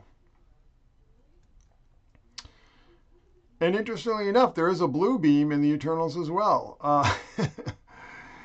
This is a couple issues later, but this blue beam summons all the Eternals to form the Unimind. All the Eternals sort of collect into a collective mind by way of this blue beam that comes from this beacon. And they're all drawn into the blue beam. So Kirby's not only doing the Star Trek story that inspired Blue Beam in the first place, but has a blue beam. Yeah, Jack Kirby. After he leaves Marvel, this is very interesting. He's hired by this guy, or this guy who represents this group that wants to create a theme park based on Roger Zelazny's Lord of Light books, which is based on the Hindu gods. So Kirby was tasked to come up with these absolutely untenable ideas. These giant quasi-Hindu gods and so on, based on the Zelazny novel. Never came to fruition, obviously. The guy's name was Barry Geller, interestingly enough. I always think of Uri Geller when I think about this story. But those illustrations were taken out of a drawer and used by the CIA to get the hostages freed from the Canadian embassy. And a movie was made out of that called Argo, about how the CIA took Jack Kirby's drawings and used them to convince the new leadership in Iran that they wanted to build this whole theme park in Iran. And these were the concepts for them. I believe Kirby is played by, what's his name, Michael Park? Is that his name? The guy who was in Red State. I think his name is Michael Park. Yes, on screen only briefly. But yeah, so Kirby's work is running into the real world here. So very interesting. These illustrations done for this ridiculously untenable theme park idea ended up being used by the CIA to release all these hostages from Tehran. Very interesting. Kirby meets Kubrick. A lot of tongue twisters in this presentation, right? Kirby meets Kubrick. So this was just match made in heaven, right? This is how to be. Same mixture of high-tech and visionary experience seen in Stanley Kubrick's 2001 Space Odyssey as we see in Kirby's work. Kirby's artistic evolution coincided with production of the Kubrick film in the mid-60s. So at the same time this film is in production, his mind is just going one crazy idea after another. Galactus, the Inhumans, Black Panther, on and on and on, the high evolutionary, you name it.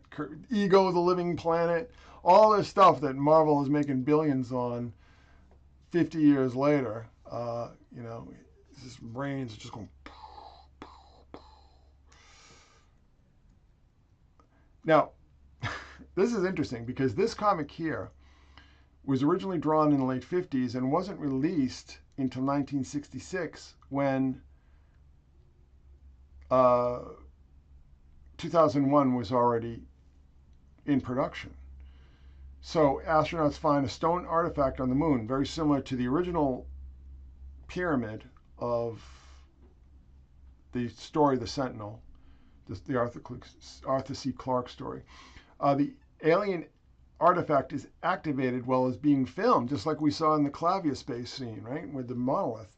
Creates a hallucinatory trip. Artifact converts astronauts into beams of light, and they travel through the galaxy. Notice mushroom versions of alien artifact growing out of the ground. And to be honest with you, that whole shape there is very mushroom-like, isn't it? The film crew orbiting this pyramidion, this alien pyramidion that lives, it's alive. Looks like a mushroom. Gotta wonder about Jack Kirby, folks. This is 1959 he drew this, right? No, 58. 58. Stories drawn in 1958, 10 years before 2001: A Space Odyssey was released. Finally published in 1966, over a year after Odyssey began production. Stargate sequence was not in the original Arthur C. Clarke story. Okay, so this is basically the Stargate sequence. These astronauts have transformed into beams of light and just travel through the galaxy and see all this crazy stuff. You know, these alien creatures and alien androids and undersea worlds and everything like that. Very much like the Stargate sequence in 2001. Very, very much like it. Kirby would adapt 2001 in, well, two versions. One in 75 in what was called a Treasury Edition. Okay.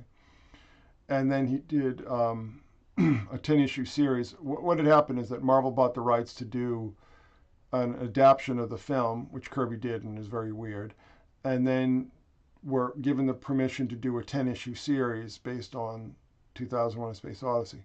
Now, Kirby being Kirby just went off into various different directions. But there we see, you know, it started relatively conservatively, I guess you would say, or faithfully to the 2001 concept. 2001 comic was filled with Kirby's psychedelic visions of outer space, which were very unfashionable in 1977, believe me. The whole cosmic thing was out. Kirby claimed he felt the vastness of the universe inside him and needed to put it down on paper. So we see here, I mean, Kirby's vision of space is just, you know, it's just one giant supernova, basically. But it's alive, it's fractal, it's psychedelic, it's shamanic, all right? Again, very similar to the shamanic art that we looked at previously. And there's just more freak out. I mean, it's just Kirby just going, all right, so how old is he at this point in time? 76, 77. He's 60 years old, you know, World War II vet, GI Bill, you know, suburban father of 3 or 4 kids. And this is what he's drawing. Something got into his head. Something got into his head. And it was pulsating and energetic. Okay, it wasn't just static visions. Something very powerful grabbed hold of this guy. And he couldn't help but put it down on paper. Put it down on paper. And that image in the lower left-hand corner, I mean, that is just iconic, absolutely classic. The final step carries Vera a long way. It is as if she's opened a door to space. I'm having my eyes. She screams uncontrollably, cannot hear the sound. So this is, you know, is this space travel or is this a really powerful acid trip? I mean, this almost reminds me of Beyond the Black Rainbow, to be honest with you.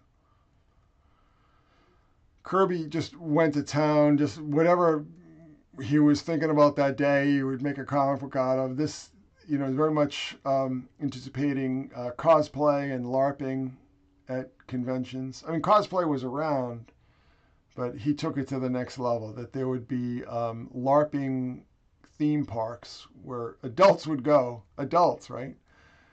didn't grow out of comics, you know. So he's showing how hyper-urbanization just creates juvenile-minded adults who are still obsessed with comic books and LARPing and cosplay and so on.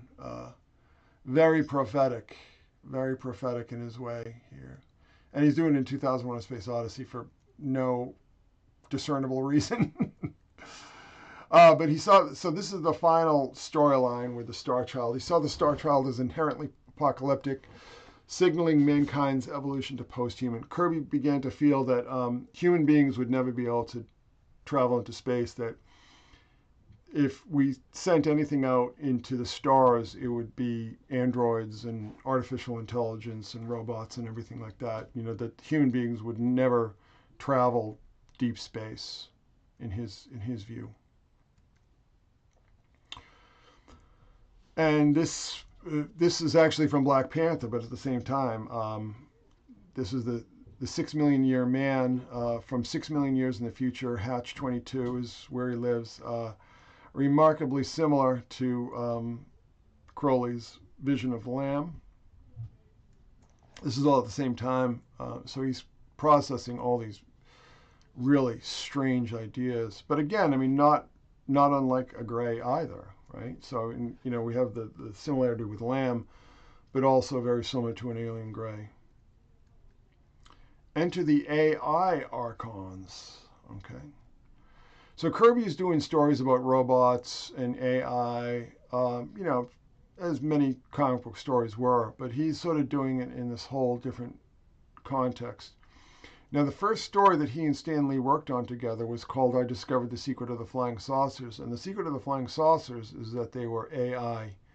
They were not vehicles. They were actually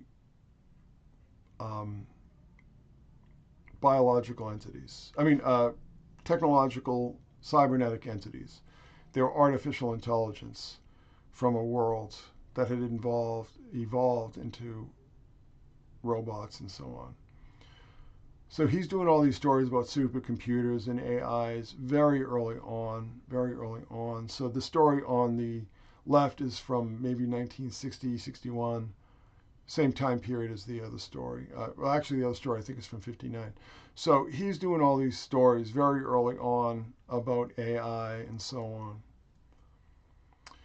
And he returns to these themes in 2001 and its spin-off series, Machine Man. So, like I said, Kirby just didn't bother. Like, whatever, 2001, whatever, I don't care. I'm just, you know, I feel like doing this story about Machine Man, this machine creature who is given sentience by the monolith, you know, or not, whatever.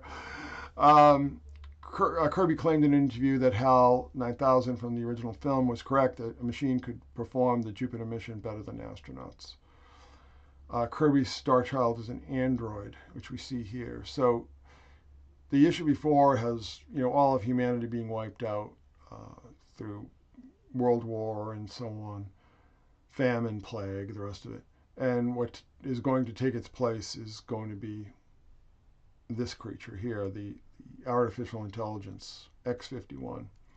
Technology is the apotheosis of mystical aspirations, or let's say occult aspirations. This is this is a whole storyline from Machine. So 2001 ran its course, and then the character Machine Man was spun into his own book, which is very, very weird and not very good. But there's this interesting storyline here where, again, we have MK Ultra elements here, where this mental patient is channeling transmissions from this distant galaxy, and this artificial intelligence, we don't know is an artificial intelligence yet, says, help me to enter your world. And he does so through psychic means. So there's a mixture of technology and whatever the inherent psychic powers of this mental patient are, causing a displacement wind caused by the rapid collapse of space and time. We are breaking the dimensional barrier. Again, Kirby, always with the dimensional barriers. We've opened a door into the universe itself. From remote viewing to stargates, Machine Man creates an interdimensional portal to bring alien to Earth in this patient's room. So again, we're getting a lot of MK Ultra sort of overspray here. And what comes is this alien from an AI robotic alien from a robotic race that is conquering the universe, reminiscent of John Lilly's solid state intelligence, those ideas which he was coming up with around the same time.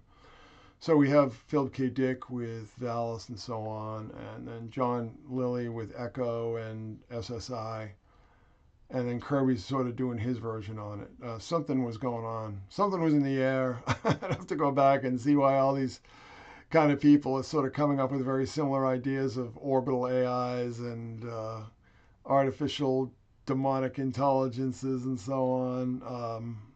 There's something more there that needs to be explored. And then changing the focus here a little. At the same time he's doing all these stories, he's doing another series called Devil Dinosaur. And this one storyline here starts with, again, the hallucinatory visionary experience, strange monsters swallowing the moon. Revelatory experience usually preceded by hallucinatory and or visionary experience in Kirby's story. So Moon Boy is having this nightmare of this giant beast, creature, psychotic, psychedelic alien demon swallowing the moon, and what happens next? Well, Kirby really goes Gnostic. He goes really hardcore Gnostic with this storyline about the demon tree. The fall. Okay, this is his, again, we saw how he was rewriting all these Bible stories as ancient astronaut narratives. Here he's doing it with Garden of Eden. This is his Adam and Eve, who are imprisoned in this dome by this alien AI, okay? And they need to be freed by the devil dinosaur, and Moon Boy, the moon child. Yeah, Kirby's just throwing everything into the soup. He's not even, what's his provenance? I need to get these pages out, man. I'm just gonna. In Eve, Adam and Eve are captives of a defective alien computer. Yes, thou art blind, Samael, right? Demon Tree creates prison for them after spaceship is destroyed. Some Gnostics preach that serpent was not Satan, but Christ freeing Adam and Eve from the demiurge. Devil Dinosaur, in this case, frees proto-humans from Eden prison. Okay, Eden is a prison that he is freeing them from, these aliens who come down. And here it is right here. So this is the same concept from the Eternals. Okay, in this case, it's AI rather than these energy beings that sort of live in these suits, but who knows? It's probably all from the same source. So these aliens come down and they start kidnapping these beast men, these ape men, to evolve them. So again, Kirby is just hitting this stuff hard, man. I mean, this is obsession. So another supercomputer in a book that we'll talk about shortly, Captain Victory. Another supercomputer, another AI, giant AI, artificial intelligence.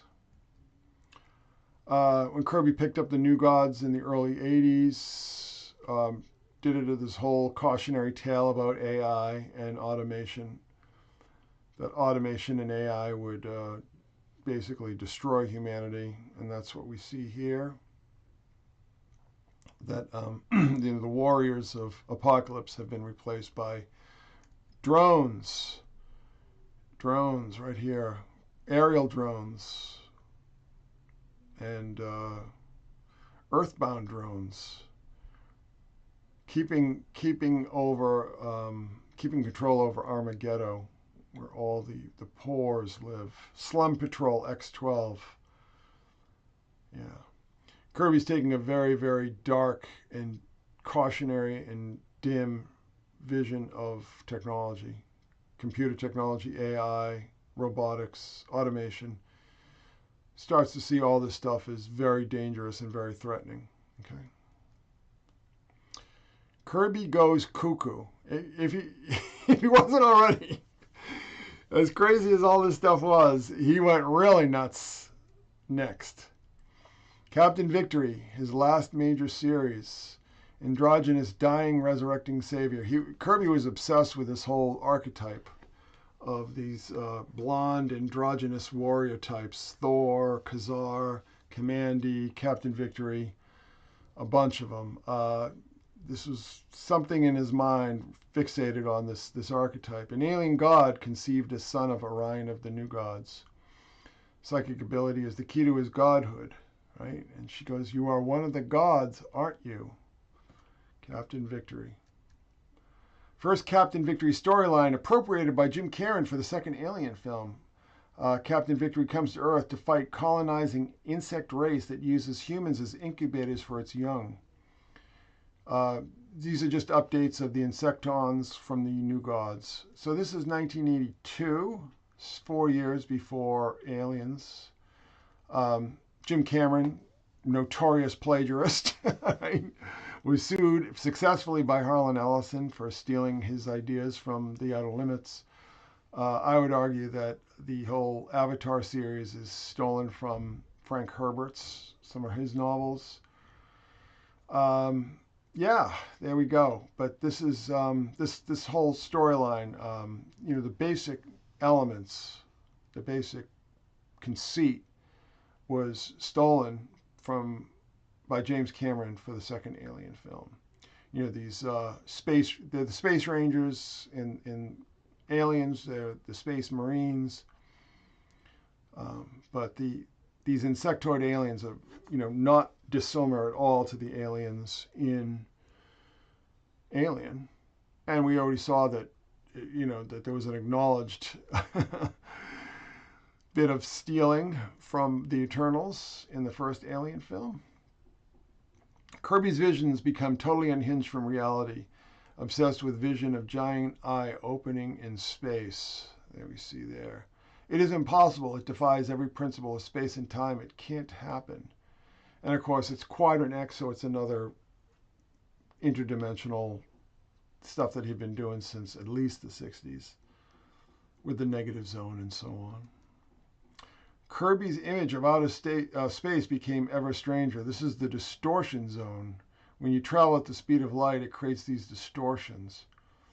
And, if Kirby's visions of space were weird before, now they're just completely psychotic. It's kind of the thing where, you kind of start to wonder, is there, a break here? It's not, because this stuff just gets so weird. And here's the headquarters of the Space Rangers, which is a giant hand. And as the ships approach it, it asks them, "Are you cast in my image?"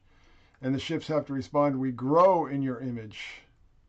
And the hand and the brain and the eye, just completely whacked out. This stuff is just nuts, completely nuts. Interestingly enough, he originally created this series. He wanted to create a response to Close Encounters of the Third Kind. He'd said that if aliens do come here, they're only going to come here to conquer us and to destroy us. And he was really pissed off about Close Encounters because he thought that Spielberg was sort of selling this whole airy-fairy, Pollyanna-ish versions of what he considered an alien invasion. Kirby did. This is a guy who led a very rough and tumble life.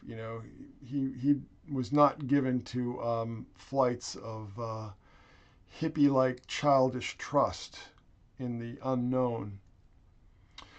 So the design elements that we see here, similar to prehistoric and aboriginal shamanic art of spiritual and astral visions, squiggles, dots, geometric forms, abstracted figures. So he's, as we see here, it's obviously much different in different contexts, but he's kind of following the same evolution that we saw before with shamanic art. Something rewired his brain. I don't know if it was continuing to rewire his brain, but something really got into this guy's head and changed his entire way of seeing the world. It was really into the Hopi Kachinas, which have been identified with ancient astronauts. Here, this is the God Squad, prepared to descend upon a planet to generate a primitive code of discipline, first step to eventual civilization. So the Space Rangers, or the Galactic Rangers, would descend on these primitive planets as gods. Yeah, so this is basically the Eternals. He's just recycling all these same exact ideas over and over again.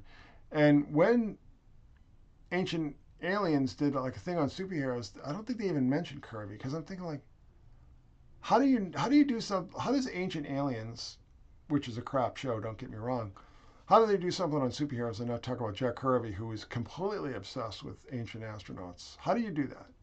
Well, because you're idiots. Getting into the home stretch here. Silver Star, created at the same time of the Eternals, but later published in 1983. Continuation of themes in the X-Men. Genetically engineered superhumans developed during the Cold War, released in society not knowing there are others like them, use their powers to become athletes and entertainers. A lot of ideas from this series were taken for Heroes. I don't know if you remember Heroes, that sort of short-lived hype from 2008, I think it was. You know, it was popular for like a year or so. Had that little cupcake Hayden Panettiere as the cheerleader. Save the cheerleader. A lot of ideas sort of came from this, but also a lot of ideas from this book were also taken for the Eternals movie. All right. The villain is called Darius Drum. He's trying to kill off all the other superhumans, runs an underground fundamentalist cult, goes insane and recreates himself as the Angel of Death. Story changed. Well, that's neither here nor there. So this is Darius Drum, who's very much like a sort of a dark side Thanos type character, and recreates himself as the Angel of Death in this very disturbing scene. But notice he's, destroying a skyscraper here, right? The Angel of Death destroying a skyscraper in a Silver Star. Oh, also, Silver Star was the name of Aleister Crowley's post-Golden Dawn organization, Astrum Argentum. But Silver Star was also a medal given in the military. So, but maybe this is kind of a combination between the two. But here we go. Weird dreamlike visions of urban destruction. So we see, again, these themes would be recycled in Heroes TV show. We see the Angel of Death coming towards the city, leaving inferno and destruction in his wake. But all I could think of was this scene right here. Yeah, very, very similar. Kirby's prophecies seem to follow kind of dream logic, symbolic representations of future events. So there we have that. Strange parallels to 9/11. Skyscrapers are actually melted. I don't know if you're familiar with the work of, what's her name, Dr. Judy Wood. Some of the work that she's done, very interesting, worth watching, worth seeing, if you can find it. It's probably all been taken off of YouTube. But the skyscrapers are melted, just like we saw on 9/11. In between the original conception of Silver Star, Jack Kirby drew this image for a destroyer duck. Corporate elites send nuclear-armed plane crashing into Middle Eastern skyscraper. Yeah, there's an image for you, huh? There's an image for you. So, this is connected. But this is all dream logic, okay? This is what he's processing here. He's getting these transmissions from God knows where, and processing them into these comic book stories. So, there's an unforgettable image. Remote control. So, again, this is Joe McMoneagle here, who's part of Stargate, Grill Flame, SRI, all these remote viewing programs. What they do, and he's showing how remote viewing is done, and it's done exactly like Jack Kirby would do his comic book stories. Just sit down with a blank piece of paper and a pencil and just start drawing what you see. Kirby had said, which I always found interesting, he said, he just would trace what because he was well known for just like, he'd start at one corner of the paper, and by, you got down to the lower opposite corner, like this, he would just draw this incomplete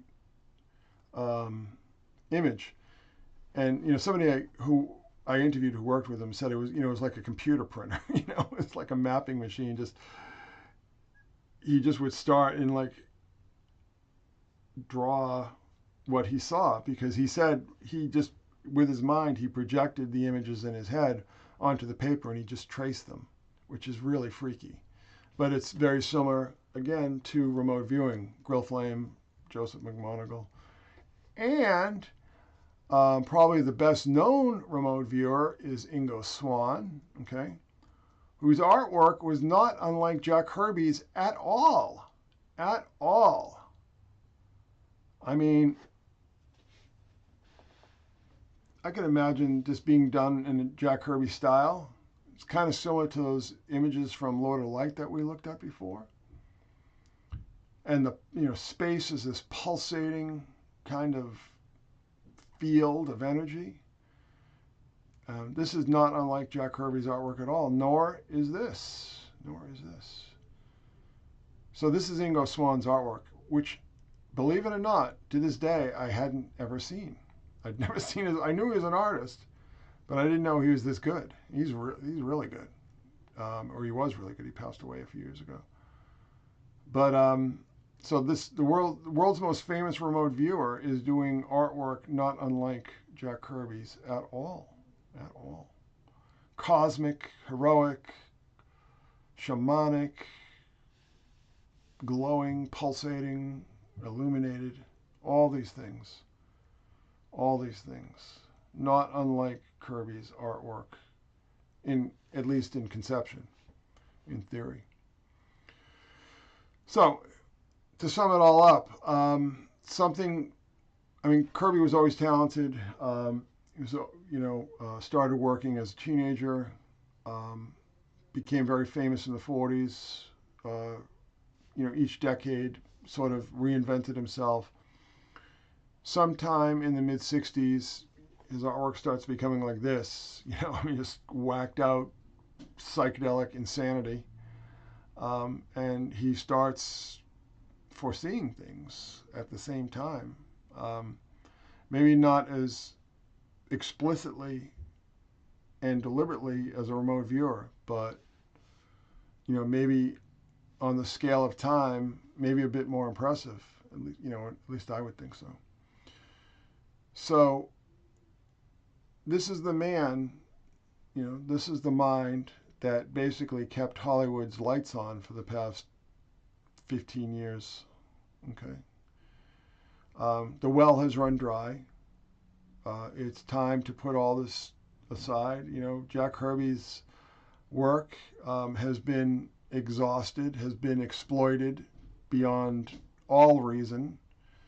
These kind of stories, had their time, had their place, served their purpose. It's time to move on to new stories. We don't need to burn bridges behind us, but it's time to move on to something new. This stuff had its time and its place. It's outlived its usefulness. And we need to move on. But Kirby's mind, all his conspiracy material and his ancient astronauts and his interdimensional aliens and on and on and on and on and on, certainly had their own influence on the culture, I would argue.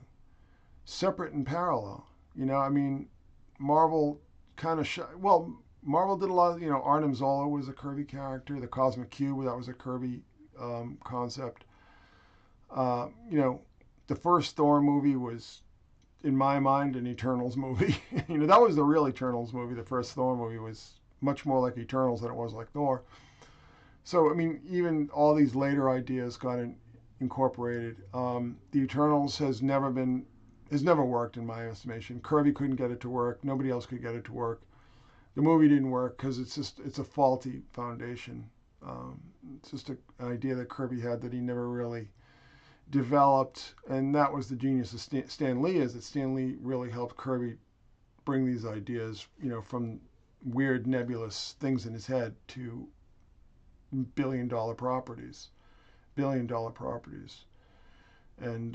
like as we saw, every multi-billion-dollar movie of the past 15, almost 20 years now has somehow come out of Jack Kirby's mind, somewhere, somehow, there are little seeds of his imagination. But like I said, it's time to move on. It is definitely time to move on. And just one last thing that I should mention. Give me just a moment here.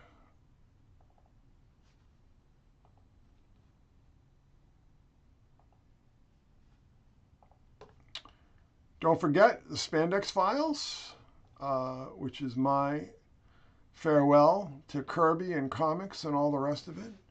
A phenomenally entertaining book, jam-packed with illustrations, as we see here.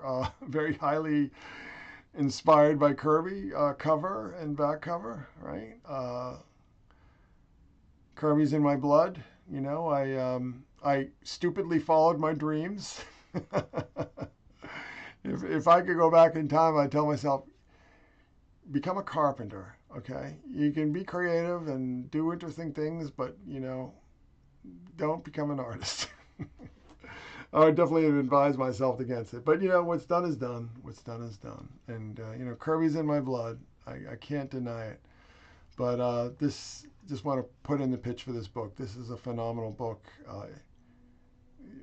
Quite modestly said. But, no, it's a very fun book. And if you're interested in these kind of topics at all, there's a lot of Kirby stuff in here, a lot of Alan Moore stuff, some Grant Morrison stuff, just kind of things you'd expect me to be writing about, not just like Avengers versus JLA or something like that. It's getting all filtered through the Secret Sun lens. So, cult funny books, as you see here. A lot, so talking about the movies that we started this discussion with, there's a lot on the movies. Huge section of essays and reviews of all the films, that I've seen, because I just stopped watching superhero movies a long time ago. I think the last one I actually saw was Avengers. That was the last superhero movie. I tried watching some others, and I just was like, I hate this so much. I just got so sick of it. When you work on that stuff, it just, plus it was just driving me crazy that work was incredibly tedious and technical and difficult, and just got sick of it. But yes, the Spandex Files in hardcover. The hardcover is absolutely beautiful. Really recommend the hardcover, but the softcover will get the job done as well. Very entertaining, if I don't say so myself. So anyhow, that is that. Thank you very much for joining me this evening, and I will wander into the comment section for a brief period of time. I'm going to have dinner soon, but thank you for joining me, and I hope you got something out of this, and I recommend rewatching it. It's very interesting, whether you're interested in the material or not. Creativity, the role that all these strange topics play in firing creativity. What is creativity? Where does it come from? Is it just some impulse, or is it something based in deeper streams of reality? Okay, interdimensional, ultra-terrestrial, all these kind of things. Kirby was there from day one, doing all the stuff that people are talking about now. Even the stuff with the timeline and all this other kind of stuff. People change. All these things Kirby was doing since the late 50s. All right, so let's take a look here.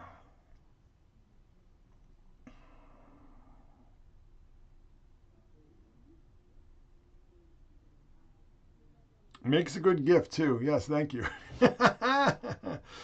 Knight says Spandex was a great read. I highly recommend for those who haven't read it yet. Thank you. Stay Geek says Spandex Files is a great book. I enjoyed it. Thank you very much. Bocephus, thank you. Thank you, Francine. Thank you, Bjorn. Ned, what's up, Ned? Glad you could drop by. Stay Geek, a Scientologist. Ingo Swan, thank you for that, Janet. Wayne, what's up? What is going on? Michael, yes, I'm glad you made it live too. Dawn, yes, Judy Wood. Thank you, Dr. Judy Wood. Highly recommend you check out her work. Okay. Lawrence, I hear Kirby and other comic artists were always hard up for money. When Roy Lichtenstein hit it big, ripping off comic artists, why didn't Jack try to sneak into the Soho pop gallery scene? Because at that point he was making pretty good cash and he was busy. Yeah, you know. And you know, you can't really. I don't know. That's a hard jump to make. That's a chasm. That is a chasm. Wiz, all right, yeah. Spandex Files definitely gets the space out treatment on the bookshelf. Cheers, thank you.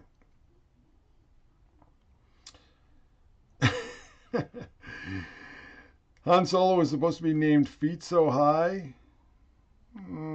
Is that true? Krusty Breads, Spandex Files was tops. Thank you very much. Thank you very much. A lot of praise. I love it, love it, love it, love it. Ned says, my greatest adventure was the DC title that Kirby first did his first ancient astronaut 5 pages in. Send me those links, Ned. I'm interested in checking that out. That sounds really interesting. Wiz says, I cannot type today. I can't talk. You know, I'm talking for 2 hours is a lot harder than it seems. I'm starting to misenunciate. Peak, Outer Limits, Kirby Convergence with a Galaxy Being. Right on.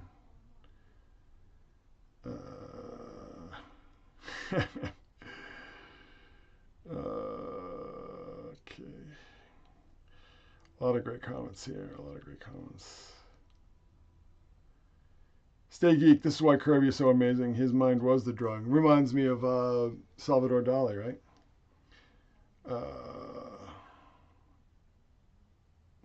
Night Stalker, was Kirby a good hang? What did he like to be around? I'm glad you mentioned that. I worked in the Empire State Building in an art bullpen for a number of years back millions of years ago. And there was this guy there I worked with, this guy named Harvey, this kid named Harvey. And he used to work for Jim Warren, actually. So he wasn't really a kid, but he got to start working for Warren Publishing. And one day, he just called Jack Kirby on the phone out of nowhere, and he talked to Kirby, like just complete stranger. Just let know, Jack, I'm a big fan of your work. Kirby talked to the guy for 2 hours. It's like, I called Kirby one time, and I started talking to him, but, you know, he was sitting down at dinner, so I didn't get a chance to talk to him. Very friendly, very personable, always very approachable. Kind of autistic, but, you know, very intelligent, very intelligent.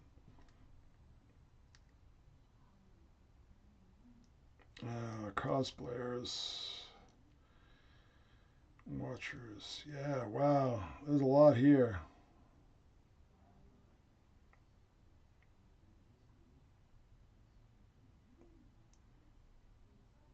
Oh my goodness, wow.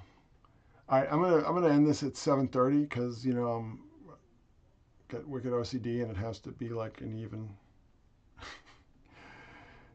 even time. You know, it can't be like 7:28. It has to be like 7:30. Sorry.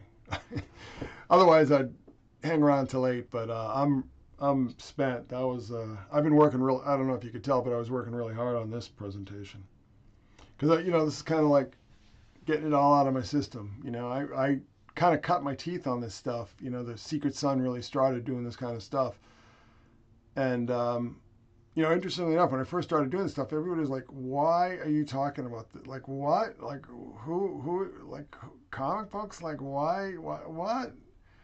And you know, just a couple of years later, everybody knew what I was talking about. Everybody knew.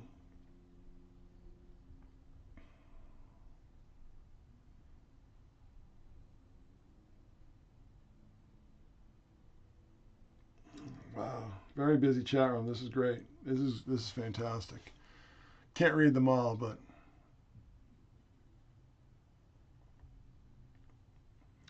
the whole world is mad and unacceptable now. Amen.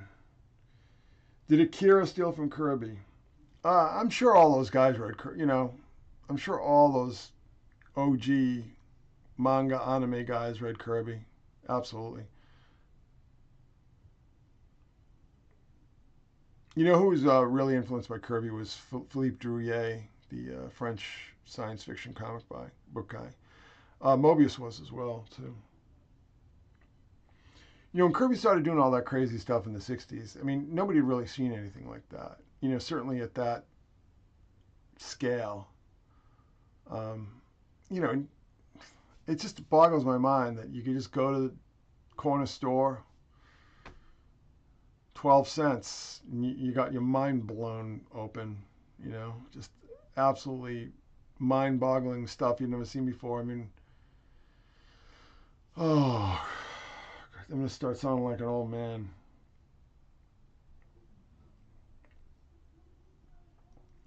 Kirby must have been on the CIA's radar for years. Yeah, no doubt about it. No doubt about it. That guy, what's his name? Ken, steam shovel press guy, passed away. Was it Ken Thomas? He passed away recently. He came up with all these stories that Kirby was like OSS, and it's like, no, sorry, no.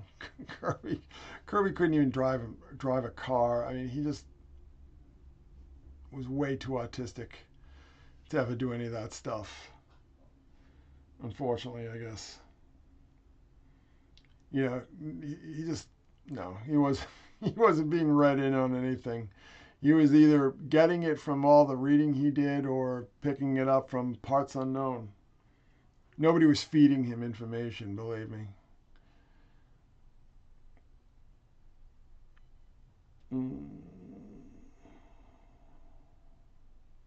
Stay Geek says I did a 3-part video on Kirby's 2001 adaptation.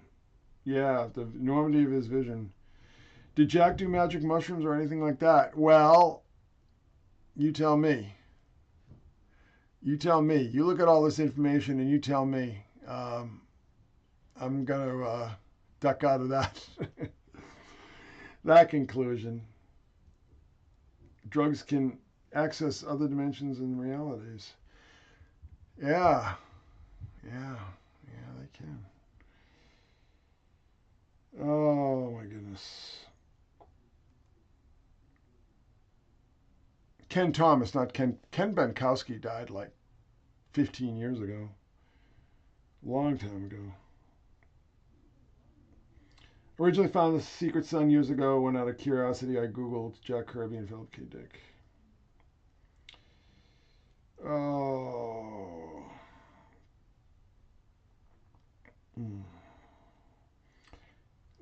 Matt says the Jinn are eating my dinner. Yeah, I'll have to go and all the kind of Jinn-like characters that he put. I touched upon that a little bit, but it was just 2.5 hour presentation. Thank you, Lawrence. Thank you, Matt. All right. I will. 7:30. I'm going to stop the stream, and I'll stay in the comments as long as they're active. So thank you very much for coming. Don't forget the Spandex Files on Amazon in hardcover and softcover. Thank you very much for your support. Thank you very much for reading The Secret Sun.